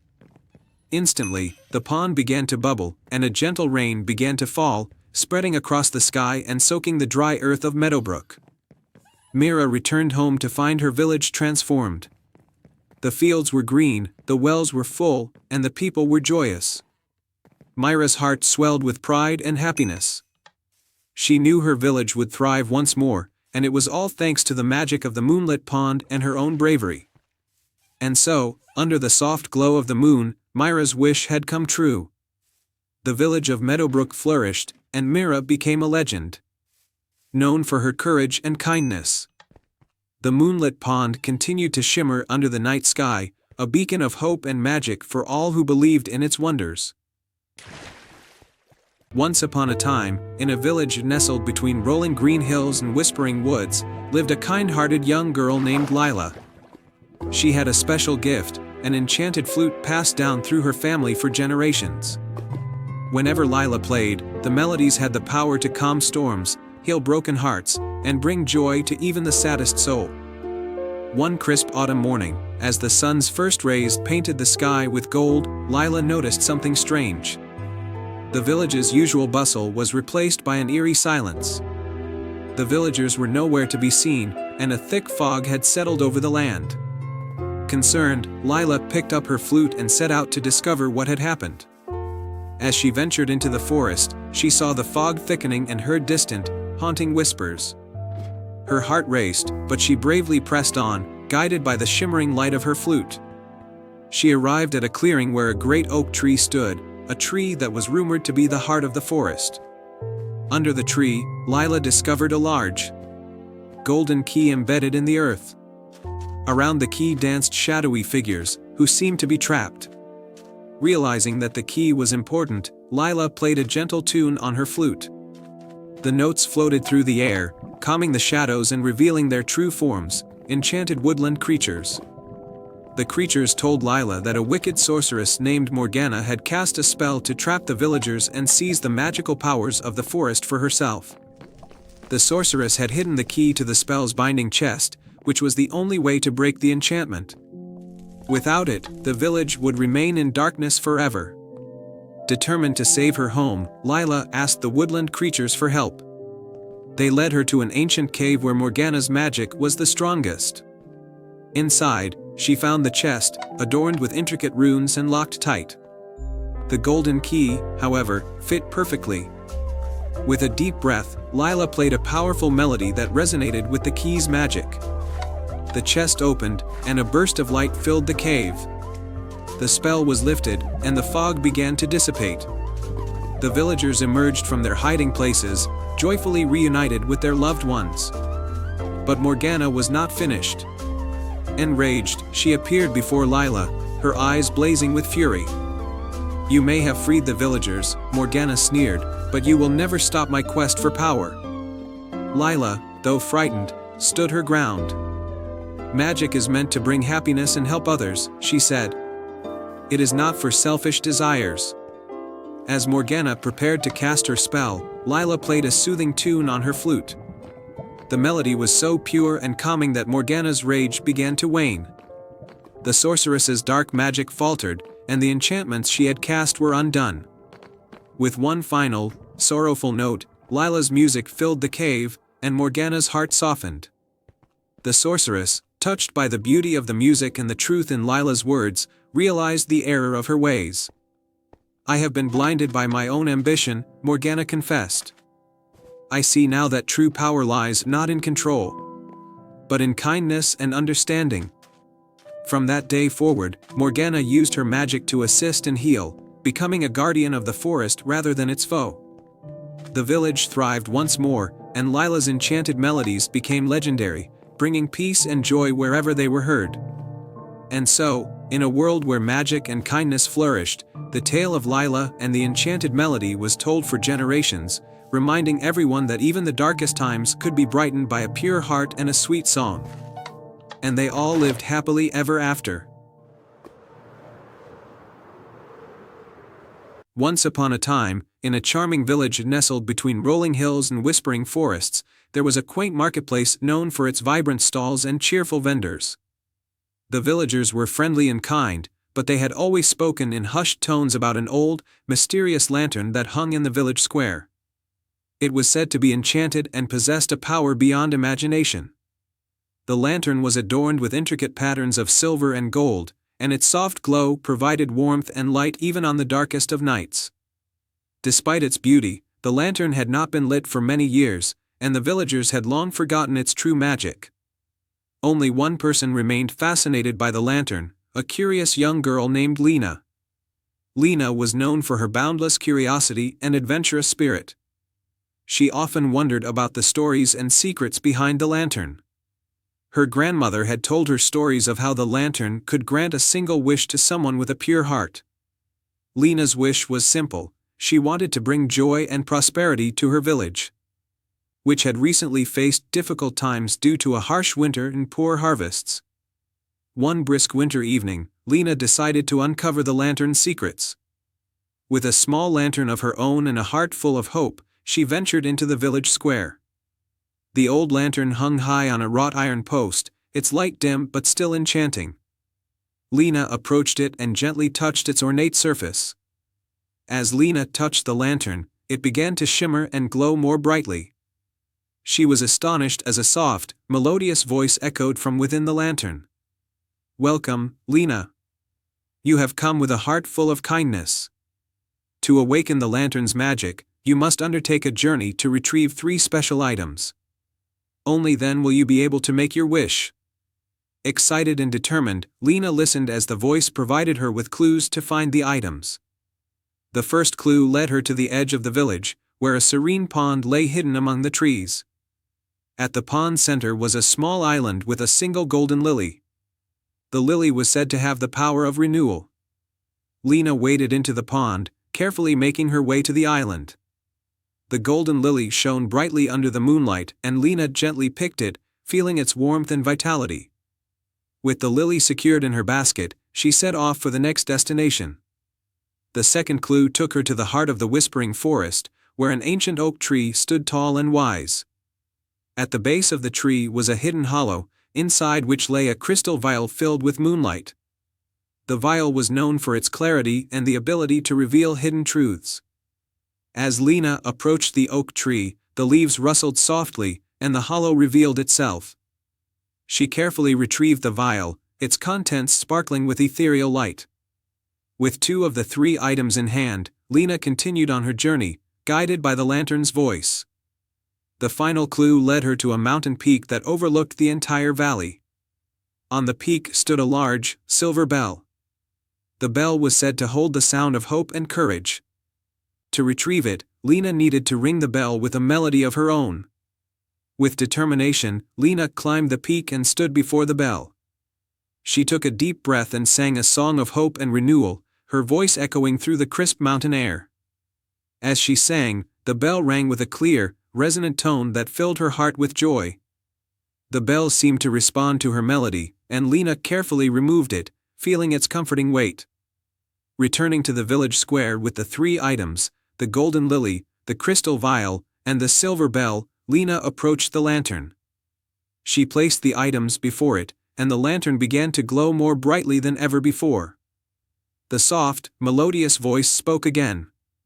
"You have completed the quest with a heart full of love and courage. Now, make your wish." Lena closed her eyes and wished with all her heart.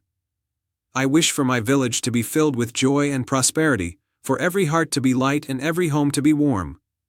As she spoke her wish, the lantern's light intensified, filling the square with a brilliant, golden glow. The light spread across the village, touching every home and heart. The villagers, who had gathered to witness the magic, felt an overwhelming sense of happiness and hope. The next morning, the village awoke to a wondrous sight. The once barren fields were now lush and green, and the village was brimming with abundance. The harsh winter seemed to have lifted, and the villagers celebrated with joyous festivities. Lena's wish had come true, and the village flourished with newfound prosperity. The enchanted lantern, its magic restored, continued to shine brightly in the village square, a symbol of hope and kindness. Lena's bravery and pure heart became a cherished tale, reminding the villagers of the magic that lies within their own hearts and the power of selfless wishes. And so, the village of Glenwood thrived, forever grateful for the magic of the enchanted lantern and the girl who believed in its power. Once upon a time, in a tranquil kingdom nestled between rolling hills and shimmering lakes, there was a charming village called Harmonia. Harmonia was renowned for its music and its serene landscapes. At the heart of the village stood a grand old oak tree, known as the Harmony Tree, which was believed to inspire the most beautiful melodies. In Harmonia lived a young boy named Finn, who had a special gift for playing the violin. Finn's music was said to have magical qualities. When he played, flowers bloomed, and the winds danced. Yet, Finn's greatest dream was to play a melody that would make the entire village feel as if they were floating on clouds. One evening, as the village prepared for the annual Harmony Festival, a mysterious stranger arrived. Dressed in a cloak of midnight blue, the stranger carried an old, intricately carved violin. The stranger introduced himself as Maestro Elric, a wandering musician with a challenge for the village. I have heard tales of Harmonia's musical talent, Elric said. If any musician can play a melody that truly embodies the spirit of this land, I will grant them the enchanted violin. This violin possesses magic that can bring dreams to life. Finn's heart leaped at the chance. He eagerly accepted the challenge, hoping to play the melody that would fulfill his dream. Maestro Elric smiled and handed Finn the ancient violin. This violin, Elric explained, is enchanted with the essence of music from far-off lands. However, it can only reveal its magic to a heart that is pure and true. With the enchanted violin in hand, Finn set off to practice. He retreated to a quiet glade near the Harmony tree, where the air was filled with the sounds of chirping crickets and rustling leaves. As he played, he realized that the violin's music was unlike anything he had ever heard. It was as if the instrument was guiding him to create melodies that flowed like a gentle river. Days turned into weeks, and Finn practiced tirelessly. He poured his heart into each note, trying to capture the beauty and magic of his village. Yet, no matter how beautifully he played, the enchanted violin remained silent and unresponsive.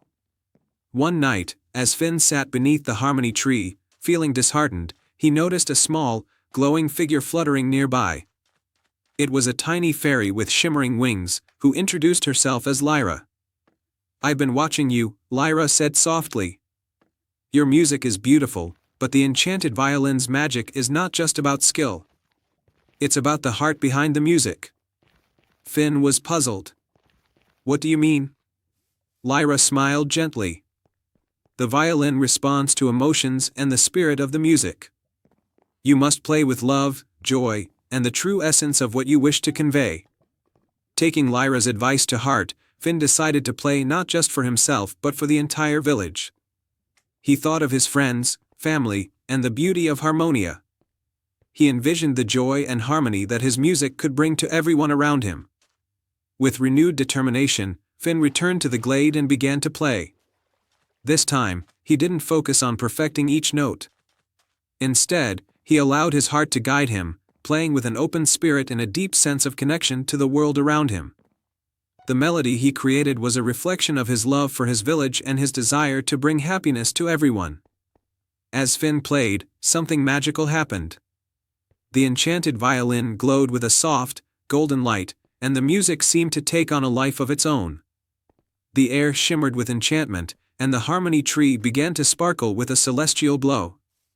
Flowers bloomed in vibrant colors, and the sky was filled with a rainbow of light. The villagers gathered around, drawn by the enchanting melody. They were captivated by the beauty of the music and felt as if they were floating on clouds, just as Finn had always dreamed.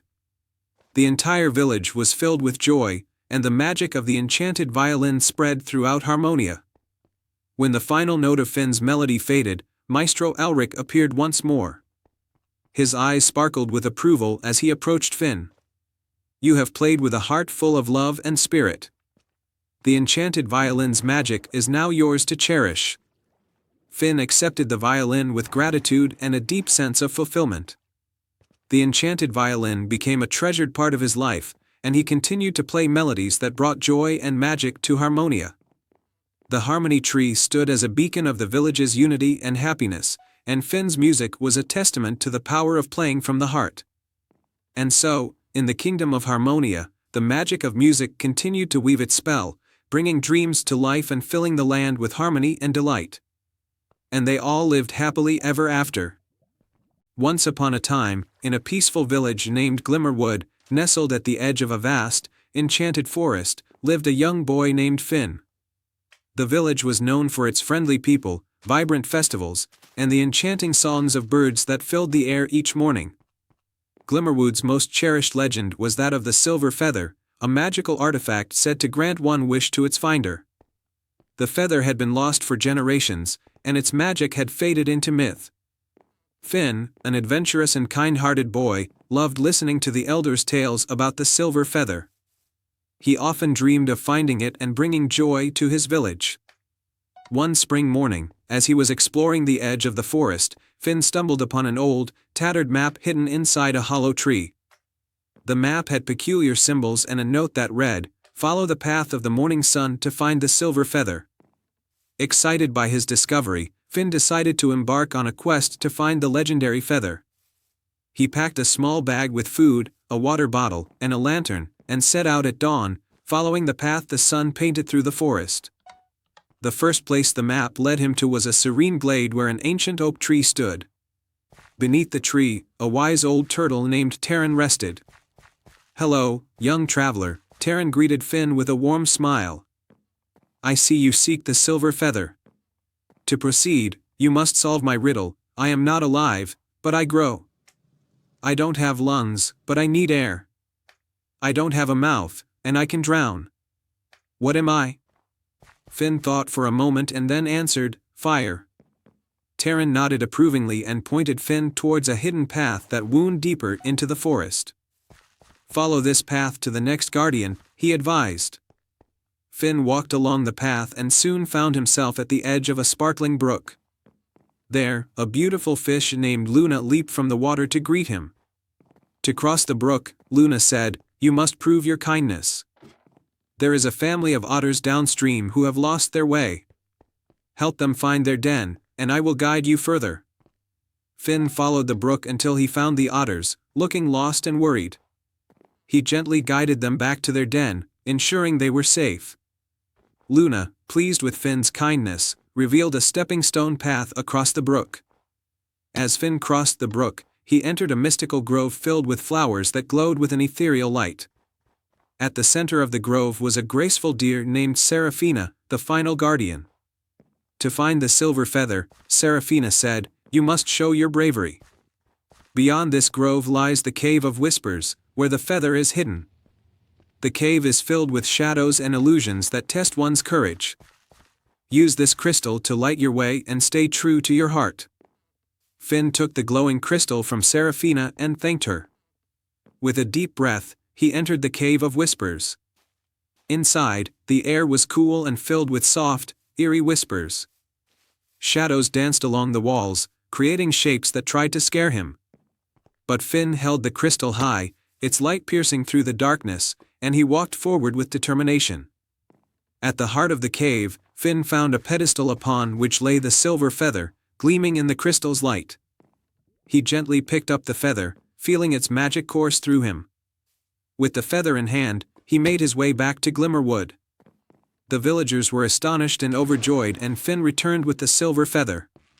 He held it up to the sky and made his wish, "I wish for the happiness and prosperity of our village."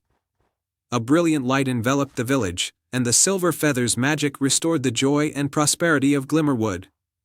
The crops flourished, the birds sang even more sweetly, and the villagers felt a renewed sense of hope and happiness. Finn's bravery and kindness were celebrated, and his quest became a cherished legend in Glimmerwood. The silver feather was placed in the village square, a symbol of hope and the magic that resides within a pure heart. And so, Glimmerwood thrived under the magic of the silver feather, and Finn's story was passed down through generations, inspiring others to embark on their own quests with courage, kindness, and a heart full of hope. Once upon a time, in the heart of the Valley of Echoes, there was a mystical kingdom known as Eldoria. Eldoria was a land of enchanting forests, shimmering lakes, and majestic mountains. The kingdom was ruled by a kind and wise queen named Seraphina, who was beloved by all for her compassion and fairness. One day, while wandering through the royal garden, Queen Seraphina discovered an old, ornate chest half buried beneath a rosebush. The chest was covered in intricate carvings of mythical creatures and symbols. At its center was a keyhole, but no key was to be found. Intrigued, Queen Seraphina summoned her trusted advisor, the sage Eldrin. Eldrin, with his long silver beard and wise eyes, examined the chest carefully. "This chest is said to hold a great secret," he explained. "It is rumored that the chest contains a powerful artifact, but its key has been lost for centuries." The queen's curiosity was piqued. "If the key is lost, how can we unlock it?" she asked. Eldrin nodded thoughtfully. "There is an ancient legend that speaks of a silver key, which is said to reveal itself only to a person of pure heart." Determined to unlock the chest and uncover its secret, Queen Seraphina decided to embark on a quest to find the silver key. she set out with a small band of loyal companions, Leora, the brave knight, Finn, the clever young scholar, and Thistle, a mischievous but wise fairy. Their journey took them through the enchanted forest, across the whispering river, and up the misty peaks. Each step of their journey was filled with challenges and wonders. They encountered talking animals, solved riddles posed by ancient guardians, and navigated through magical illusions. One evening, as they camped beneath the stars, Thistle fluttered about excitedly. "I feel something magical nearby," she said. "Let's explore this glade." The group followed Thistle into a moonlit clearing where a majestic tree stood. Its branches were adorned with glowing silver leaves. At the base of the tree, nestled in a bed of soft moss, lay a small, silver key. Queen Seraphina's heart raced with excitement as she picked up the key. It was intricately designed, with delicate engravings that shimmered in the moonlight. They returned to the royal garden with the key, eager to unlock the chest. As the key turned in the lock, the chest creaked open, revealing a beautiful, radiant crystal inside. The crystal emitted a warm, soothing light that bathed the room in a golden glow. The crystal was the Heart of Eldoria, a legendary artifact said to have the power to bring harmony and prosperity to the kingdom. With the Heart of Eldoria in hand, Queen Seraphina and her companions returned to the palace. The crystal's light spread throughout the kingdom, bringing renewed energy and joy to the people of Eldoria. Crops flourished, the rivers sparkled with clarity, and the skies were always clear and bright. The queen held a grand celebration in honor of the hero's return. The kingdom rejoiced in the newfound prosperity and peace. Queen Seraphina praised her companions, acknowledging their courage, wisdom, and loyalty. "Though the silver key led us to the Heart of Eldoria, it was the strength of our hearts and the purity of our intentions that truly unlocked its magic," she said. The people of Eldoria continued to thrive under the queen's wise rule, and the Heart of Eldoria remained a symbol of hope and unity. Queen Seraphina, Leora, Finn, and Thistle became legends in their own right, their story passed down through generations as a reminder of the power of kindness, bravery, and friendship. And so, in the land of Eldoria, where magic and harmony flourished, they all lived happily ever after. Once upon a time, in a land far beyond the mountains and deep within the heart of a lush forest, there stood a magnificent castle known as the Moonlight Castle. The castle was bathed in silver light every night as the moon shone brightly upon its towers and walls. It was said that the moonlight had magical properties, making the castle a place of wonder and enchantment. In a cozy den at the edge of the forest lived a small, clever fox named Felix. Felix was known for his quick wit and bravery. Though he was small, he had a big heart and a sense of adventure. Every night, he would gaze at the Moonlight Castle from afar, dreaming of the day he might explore its secrets. One evening, as the full moon rose high in the sky, Felix noticed something unusual. The moonlight that usually danced around the castle seemed to flicker and fade. Concerned, Felix decided that he must find out what was happening. With a determined spirit and a bit of courage, he set off towards the Moonlight Castle. As Felix approached the castle, he saw that the once brilliant moonlight had turned into a dull, pale glow. The castle gates were locked, and there was no way in. Felix spotted a small, hidden door at the side of the castle, slightly ajar. With a twitch of his nose and a careful push, he slipped inside. The interior of the castle was just as magical as he had imagined, with walls covered in shimmering tapestries and floors adorned with sparkling jewels. Felix followed the faint light through winding corridors until he reached a grand hall where a beautiful, silver throne stood. Sitting on the throne was a sorrowful figure, a young princess with silver hair and a sparkling gown. She looked out of the window, her eyes filled with sadness. Felix approached her quietly. "Hello," Felix said softly. "I'm Felix, a little fox from the forest. I noticed the moonlight has dimmed, and I came to see if I could help." The princess turned to him with a gentle smile. "I am Princess Celine.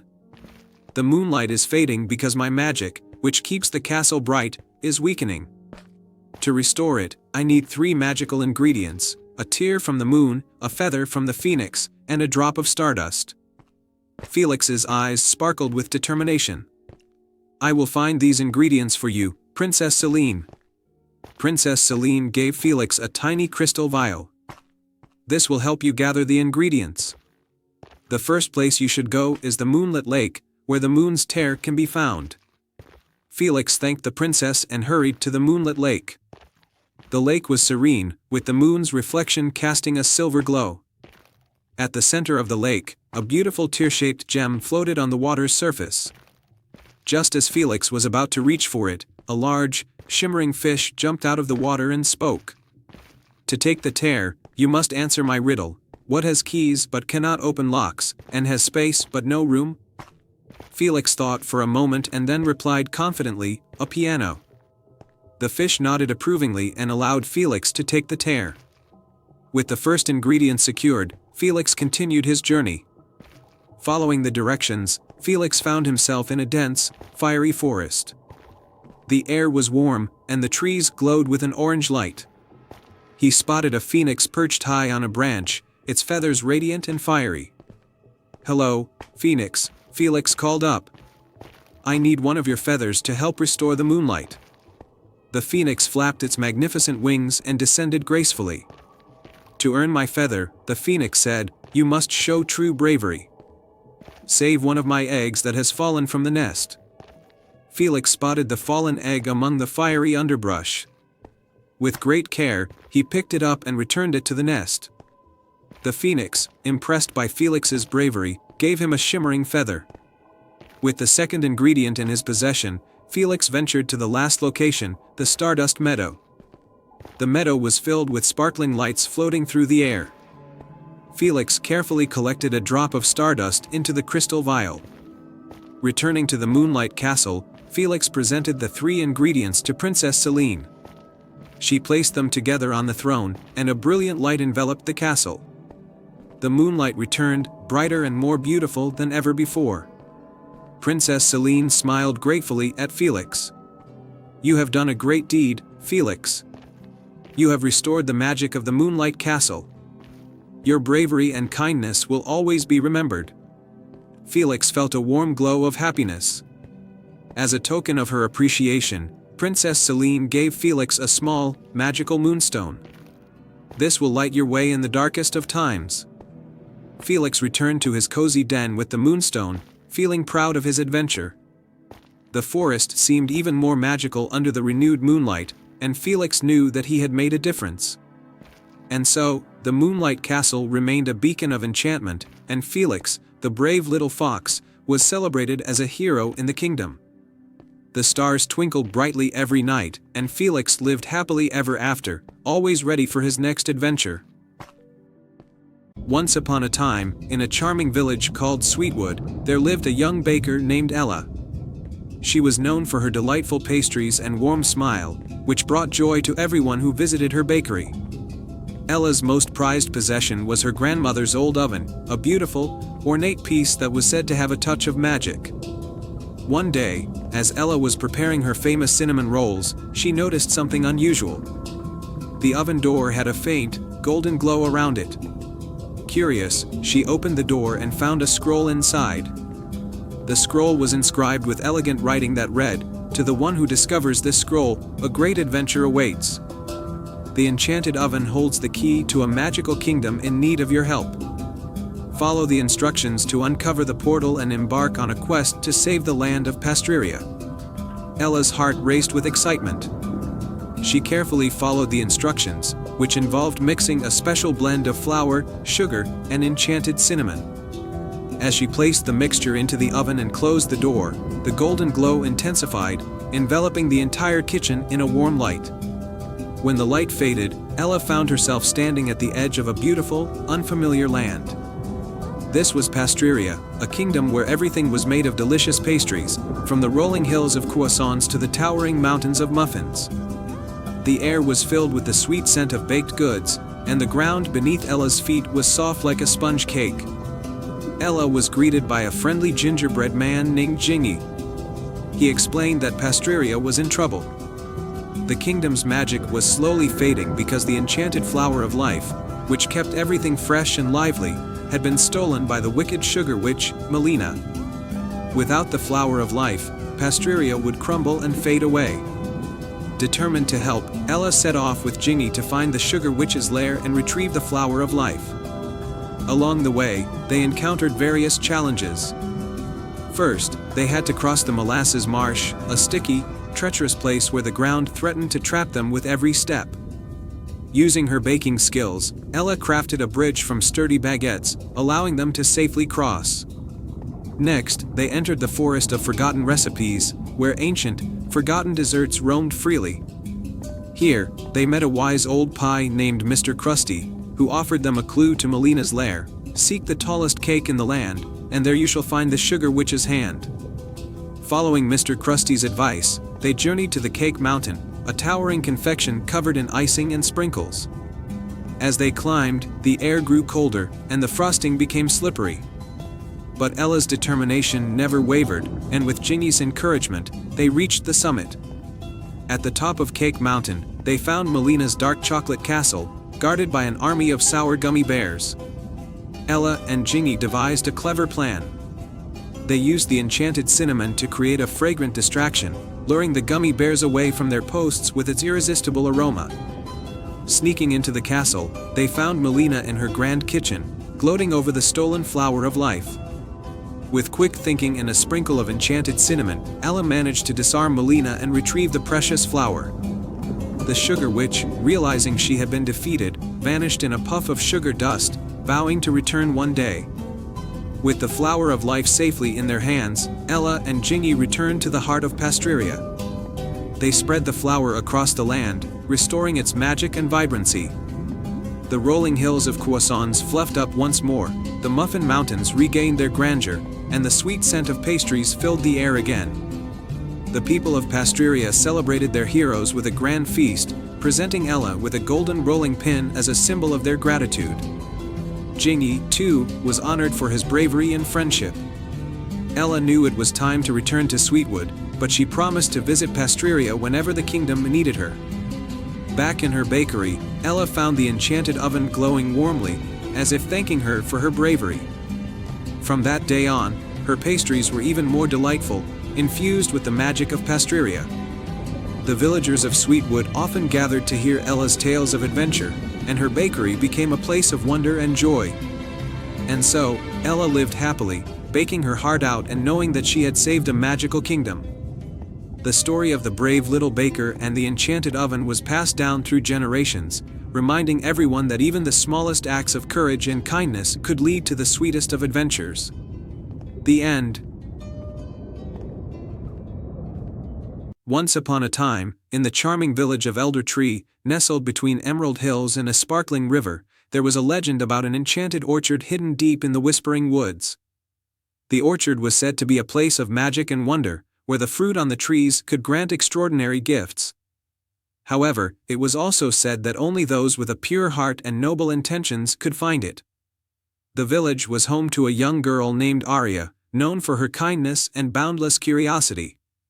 Aria had always been fascinated by the stories of the enchanted orchard, especially because her village was struggling with a mysterious blight that threatened their crops and livelihoods. Desperate to help, Aria decided to find the orchard and seek its magical fruit. One crisp autumn morning, Aria set out on her journey with a small satchel of supplies and a map she had carefully drawn from old stories. As she entered the Whispering Woods, the trees seemed to whisper encouragement, and the path ahead was bathed in a soft, golden light. The first challenge Aria encountered was the Gate of Seasons, guarded by a gentle fae named Leora. Leora's wings shimmered like autumn leaves as she spoke. To enter the enchanted orchard, Leora said, "You must show that you understand the balance of the seasons. Here is a riddle for you. I am not alive, but I grow. I don't have eyes, but I need light. I don't have a mouth, but I need water. What am I?" Aria thought carefully and answered, "A plant." Leora smiled and opened the gate, revealing a path lined with trees that glowed softly with enchantment. Aria continued along the path until she arrived at the crystal pond, where shimmering water reflected the sky like a mirror. Floating on the water was a silver lily pad with a single, radiant pearl. A wise old turtle named Orin, who lived at the pond, greeted her. To retrieve the pearl, Orin said, "You must show patience and care. The water is delicate, and so is your heart. Show me that you can navigate the pond with gentle hands." Arya noticed that the pond was home to delicate fish that darted about playfully. Using a small boat she found nearby, she carefully navigated through the water, avoiding the fish and maintaining a steady course. She reached the lily pad, took the pearl, and returned to the shore, having shown the patience and care Orin had sought. The final challenge led Arya to the enchanted orchard itself. She arrived at a grand archway covered in vines and flowers. As she stepped through, she saw trees laden with glowing, magical fruit. However, the orchard was protected by a majestic griffin named Thorn, who guarded the entrance to the heart of the orchard. To take from the orchard, Thorn said, "You must demonstrate the true intent of your heart. To do so, you must answer this question: what is the greatest gift you can give, which cannot be bought or measured?" Arya thought deeply and responded, "The greatest gift is love and kindness, for it is not something that can be bought but is shared freely with others." Thorn nodded in approval, and with a majestic sweep of his wings, he allowed Arya to enter the heart of the orchard. There, she found a single, golden apple hanging from the highest branch of the oldest tree in the orchard. As she reached for the apple, the tree spoke in a gentle, rustling voice. "Pick this apple with a heart full of love and a wish for your village." Arya picked the apple and made a heartfelt wish for the blight to be lifted and for prosperity to return to Elder Tree. The apple glowed brightly, and a warm, golden light spread through the orchard. When Arya returned to her village, she found that the blight had vanished. The crops were lush and healthy, and the fields were green and vibrant once more. The villagers were overjoyed and celebrated Arya's bravery and selflessness. The enchanted orchard's magic had not only saved their crops but had also inspired a new sense of hope and unity within the village. Arya's adventure became a cherished story in Elder Tree, a reminder that true magic lies in the purity of one's heart and the kindness one shares with others. And so, the village of Elder Tree thrived, with Arya's courage and the orchard's magic bringing lasting joy and prosperity to the land. And they all lived happily ever after. Once upon a time, in a realm where rolling hills met whispering forests, there lay a hidden village called Elderglen. This village was renowned for its tranquility and charm, but it held a secret that only a few knew. It was the gateway to a lost kingdom, shrouded in mystery and enchantment. In this village lived a curious and kind-hearted girl named Lila. Lila loved exploring the forests and meadows surrounding Elderglen, but her greatest fascination was an old tale about an enchanted lantern that could reveal the path to the lost kingdom. According to legend, the lantern had been hidden away by a powerful sorcerer to keep the kingdom's magic safe until someone truly worthy could find it. One crisp autumn evening, as the sun dipped below the horizon and the stars began to twinkle, Lila discovered a peculiar, dusty lantern in her grandmother's attic. The lantern was adorned with intricate patterns of moons and stars and emitted a faint, golden glow. Excited by her find, Lila remembered the old tale and wondered if this could be the enchanted lantern from the legend. Determined to uncover the truth, Lila set out on a journey through the forest, guided by the lantern's soft light. The path was illuminated by the lantern's glow, leading her deeper into the woods. As she walked, the trees seemed to whisper and the night air sparkled with magic. The first test came in the form of a riddle. Lila encountered a wise old owl perched on a branch, its eyes gleaming like orbs of moonlight. To proceed, the owl hooted, "You must solve this riddle. I can be cracked, made, told, and played. What am I?" Lila thought for a moment and then answered, "A joke." The owl nodded and fluttered its wings, revealing a hidden path covered in glowing moss. Following the path, Lila came upon a shimmering stream with crystal-clear water. The second test required her to cross the stream, but there was no bridge in sight. The lantern's light revealed stepping stones that seemed to appear only when illuminated. Lila carefully stepped from stone to stone, her heart steady and her focus unwavering. Upon reaching the other side, Lila was greeted by a gentle breeze carrying the sweet scent of blooming flowers. She arrived at a grand oak tree with a golden door nestled within its trunk. The door was adorned with celestial symbols and had a small keyhole, but no key was in sight. The final test was to find the key, which Lila realized was hidden in the form of a song. She noticed that the trees around her were softly humming a melodious tune. Lila began to sing along, harmonizing with the natural music of the forest. As she sang, a small golden key appeared on a branch above her. With the key in hand, Lila unlocked the golden door, revealing a hidden staircase spiraling downward.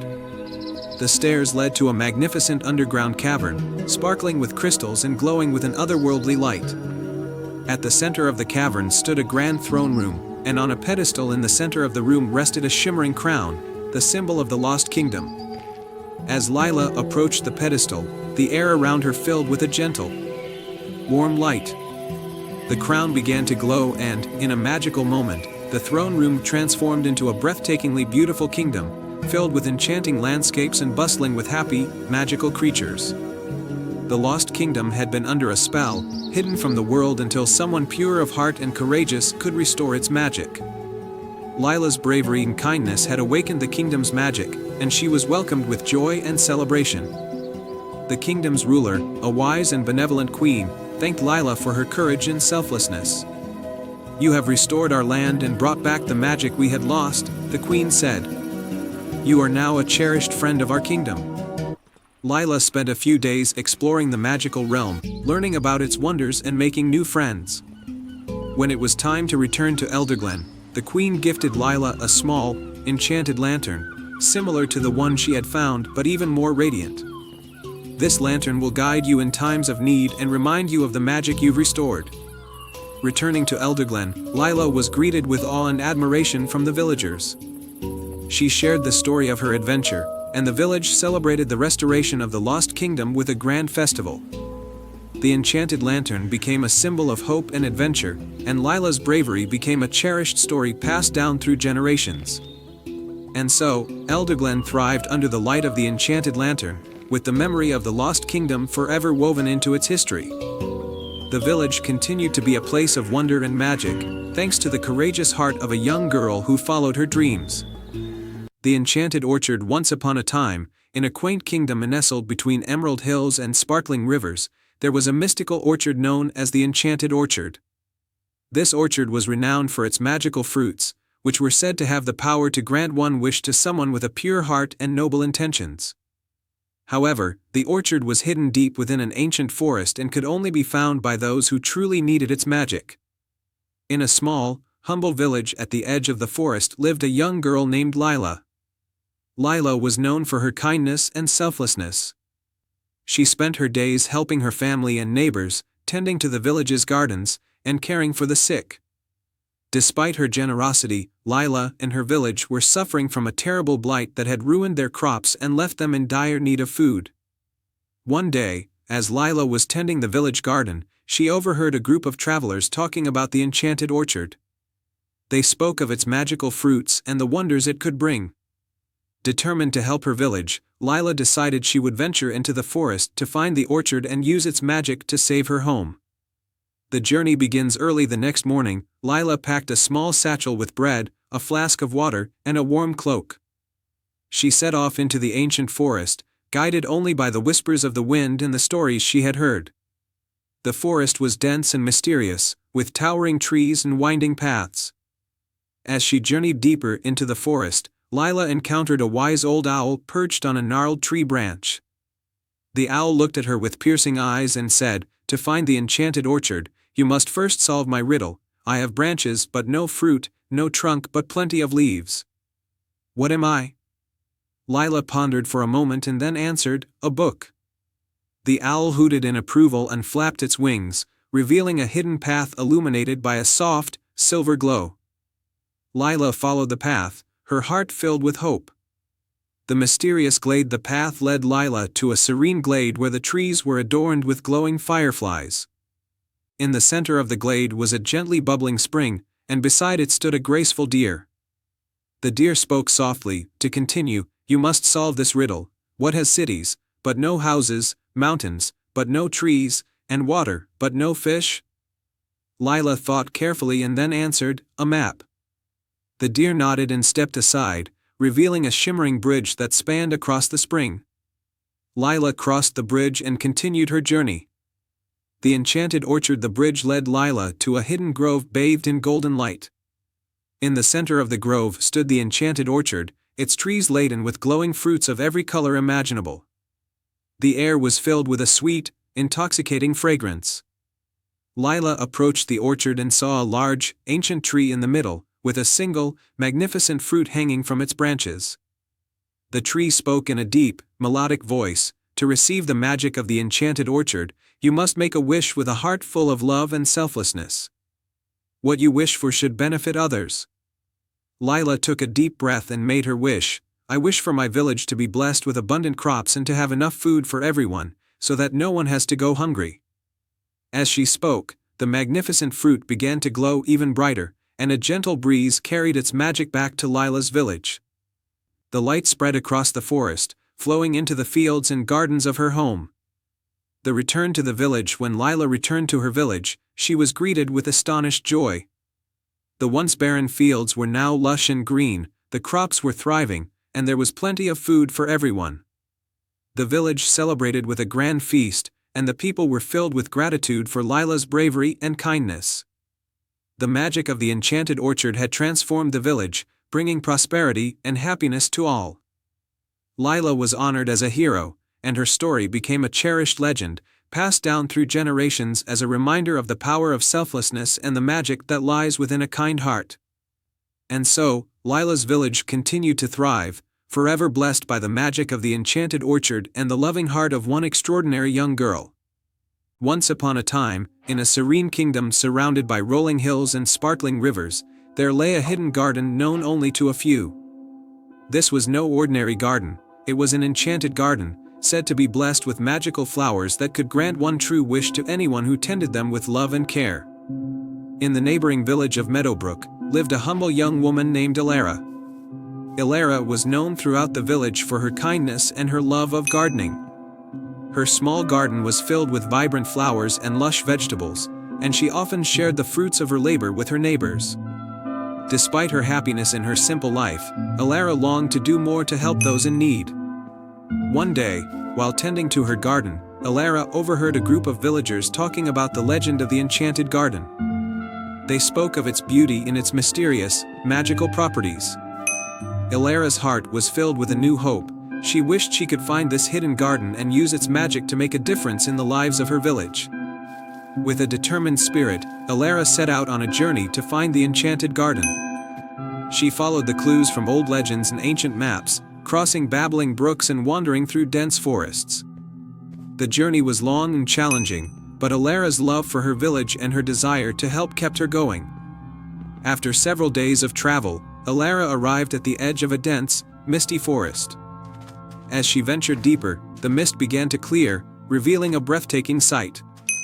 Before her was a grand gate made of intertwined vines and blooming flowers, guarded by a wise old turtle. The turtle looked up at Elara with knowing eyes and spoke in a deep, gentle voice. To enter the enchanted garden, you must answer a riddle. Only those with a pure heart can pass. Elara nodded, ready to face the challenge. The turtle asked, I have no wings, but I can fly. I am not alive, yet I grow. I can carry you through dreams, but I am found only in light. What am I? Elara thought deeply and then smiled. The answer is a dandelion seed. It flies through the air, grows from a flower, and can be carried on the wind in the light. The turtle smiled back and slowly stepped aside. You have answered correctly. The enchanted garden is open to you. Elara stepped through the gate and into the garden. It was even more beautiful than she had imagined. The garden was a kaleidoscope of colors, with flowers of every hue blooming in perfect harmony. There were golden lilies, silver roses, and sapphire orchids, each radiating a soft, magical light. In the center of the garden was a magnificent, ancient tree with shimmering leaves. A soft voice spoke from the tree. Welcome, kind-hearted traveler. You have found the enchanted garden. What is your wish? Elara approached the tree with reverence. I wish to use the magic of this garden to bring joy and prosperity to my village, so that everyone may benefit from the abundance and beauty that I have seen here." The tree's leaves rustled gently, and a warm light enveloped Elara. "Your wish is noble and pure. To fulfill it, you must gather a single flower from the garden and plant it in your village. This flower will carry the garden's magic and spread its blessings." Elara carefully selected a radiant flower from the garden and thanked the tree. She then made her way back to Meadowbrook, carrying the precious flower with great care. Upon her return, Elara planted the magical flower in the center of the village square. As soon as the flower touched the soil, it began to glow brightly, and a wondrous transformation took place. The flower's magic spread throughout the village, causing all the plants and trees to flourish, and the fields to yield an abundant harvest. The village was filled with vibrant colors and joyful laughter as the magic took effect. The villagers were amazed and overjoyed.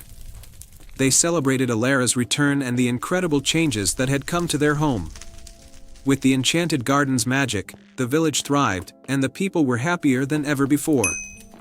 Elara's wish had come true, and her selfless act of bringing the garden's magic to her village made her a beloved figure in Meadowbrook. The enchanted garden's magic continued to bless the village for many years, reminding everyone of the power of kindness and the beauty of selfless wishes. And so, Elara lived a life full of joy and fulfillment, knowing that her heart's true desire had made a lasting difference. The village of Meadowbrook prospered under the magic of the enchanted garden, and its story was passed down through generations as a testament to the power of love, generosity, and the magic that can be found in even the simplest of dreams. And they all lived happily ever after. Once upon a time, in the heart of a mystical forest, there was a village called Elderglen. The village was known for its enchanting lanterns that glowed with a warm, golden light. Each lantern had its own unique magic, bringing warmth and cheer to the villagers even on the coldest nights. In this village lived a kind-hearted girl named Leora. She had a special lantern that had been passed down through generations in her family. This lantern was unlike any other. It was said to hold the light of 1,000 sunsets and to possess the power to reveal hidden truths. One crisp autumn evening, as the leaves turned shades of red and gold, a dense fog rolled into Elderglen. The fog was so thick that it seemed to swallow the village in its embrace, leaving the villagers disoriented and frightened. No matter how hard they tried, they couldn't find their way through the fog. Leora, who was known for her bravery, decided to use her lantern to help the villagers. She took her lantern and stepped outside, where the fog seemed to grow even denser. She held up the lantern high, hoping its light would cut through the murkiness. To her surprise, the lantern's glow began to shimmer and dance, casting magical patterns in the fog. The golden light seemed to draw the fog away, revealing a shimmering path leading deeper into the forest. Leora followed the path with her lantern, determined to uncover the source of the fog and find a way to clear it. As she ventured further into the forest, the trees whispered secrets, and the air grew cooler. The path led her to a hidden glade where a majestic, ancient tree stood at its center. The tree was adorned with glowing crystals that pulsed with a soft, ethereal light. Beneath the tree, Leora discovered a small, silver box. The box was engraved with intricate symbols and appeared to be locked. With a sense of urgency, Leora placed her lantern next to the box. The lantern's light seemed to interact with the symbols on the box, causing them to glow. Suddenly, the box opened with a gentle click, revealing a delicate, golden key inside.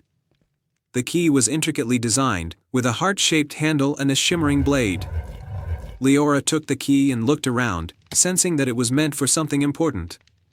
Following her intuition, Leora noticed a faint glow emanating from a hidden alcove in the tree.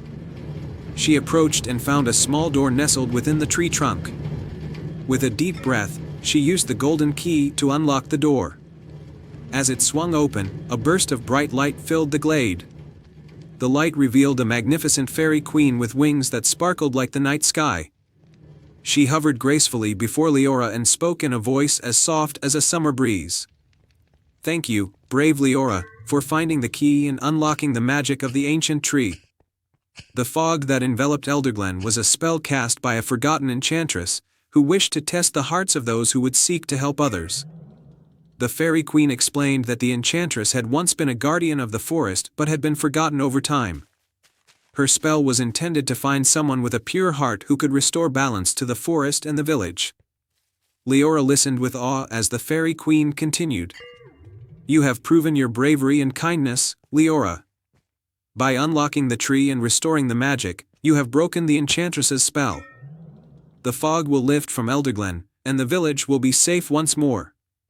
With a wave of her hand, the Fairy Queen conjured a magical breeze that swept through the forest. The fog began to dissolve, revealing the village in all its glory. The lanterns of Elderglen glowed even brighter, reflecting the joy and relief of the villagers.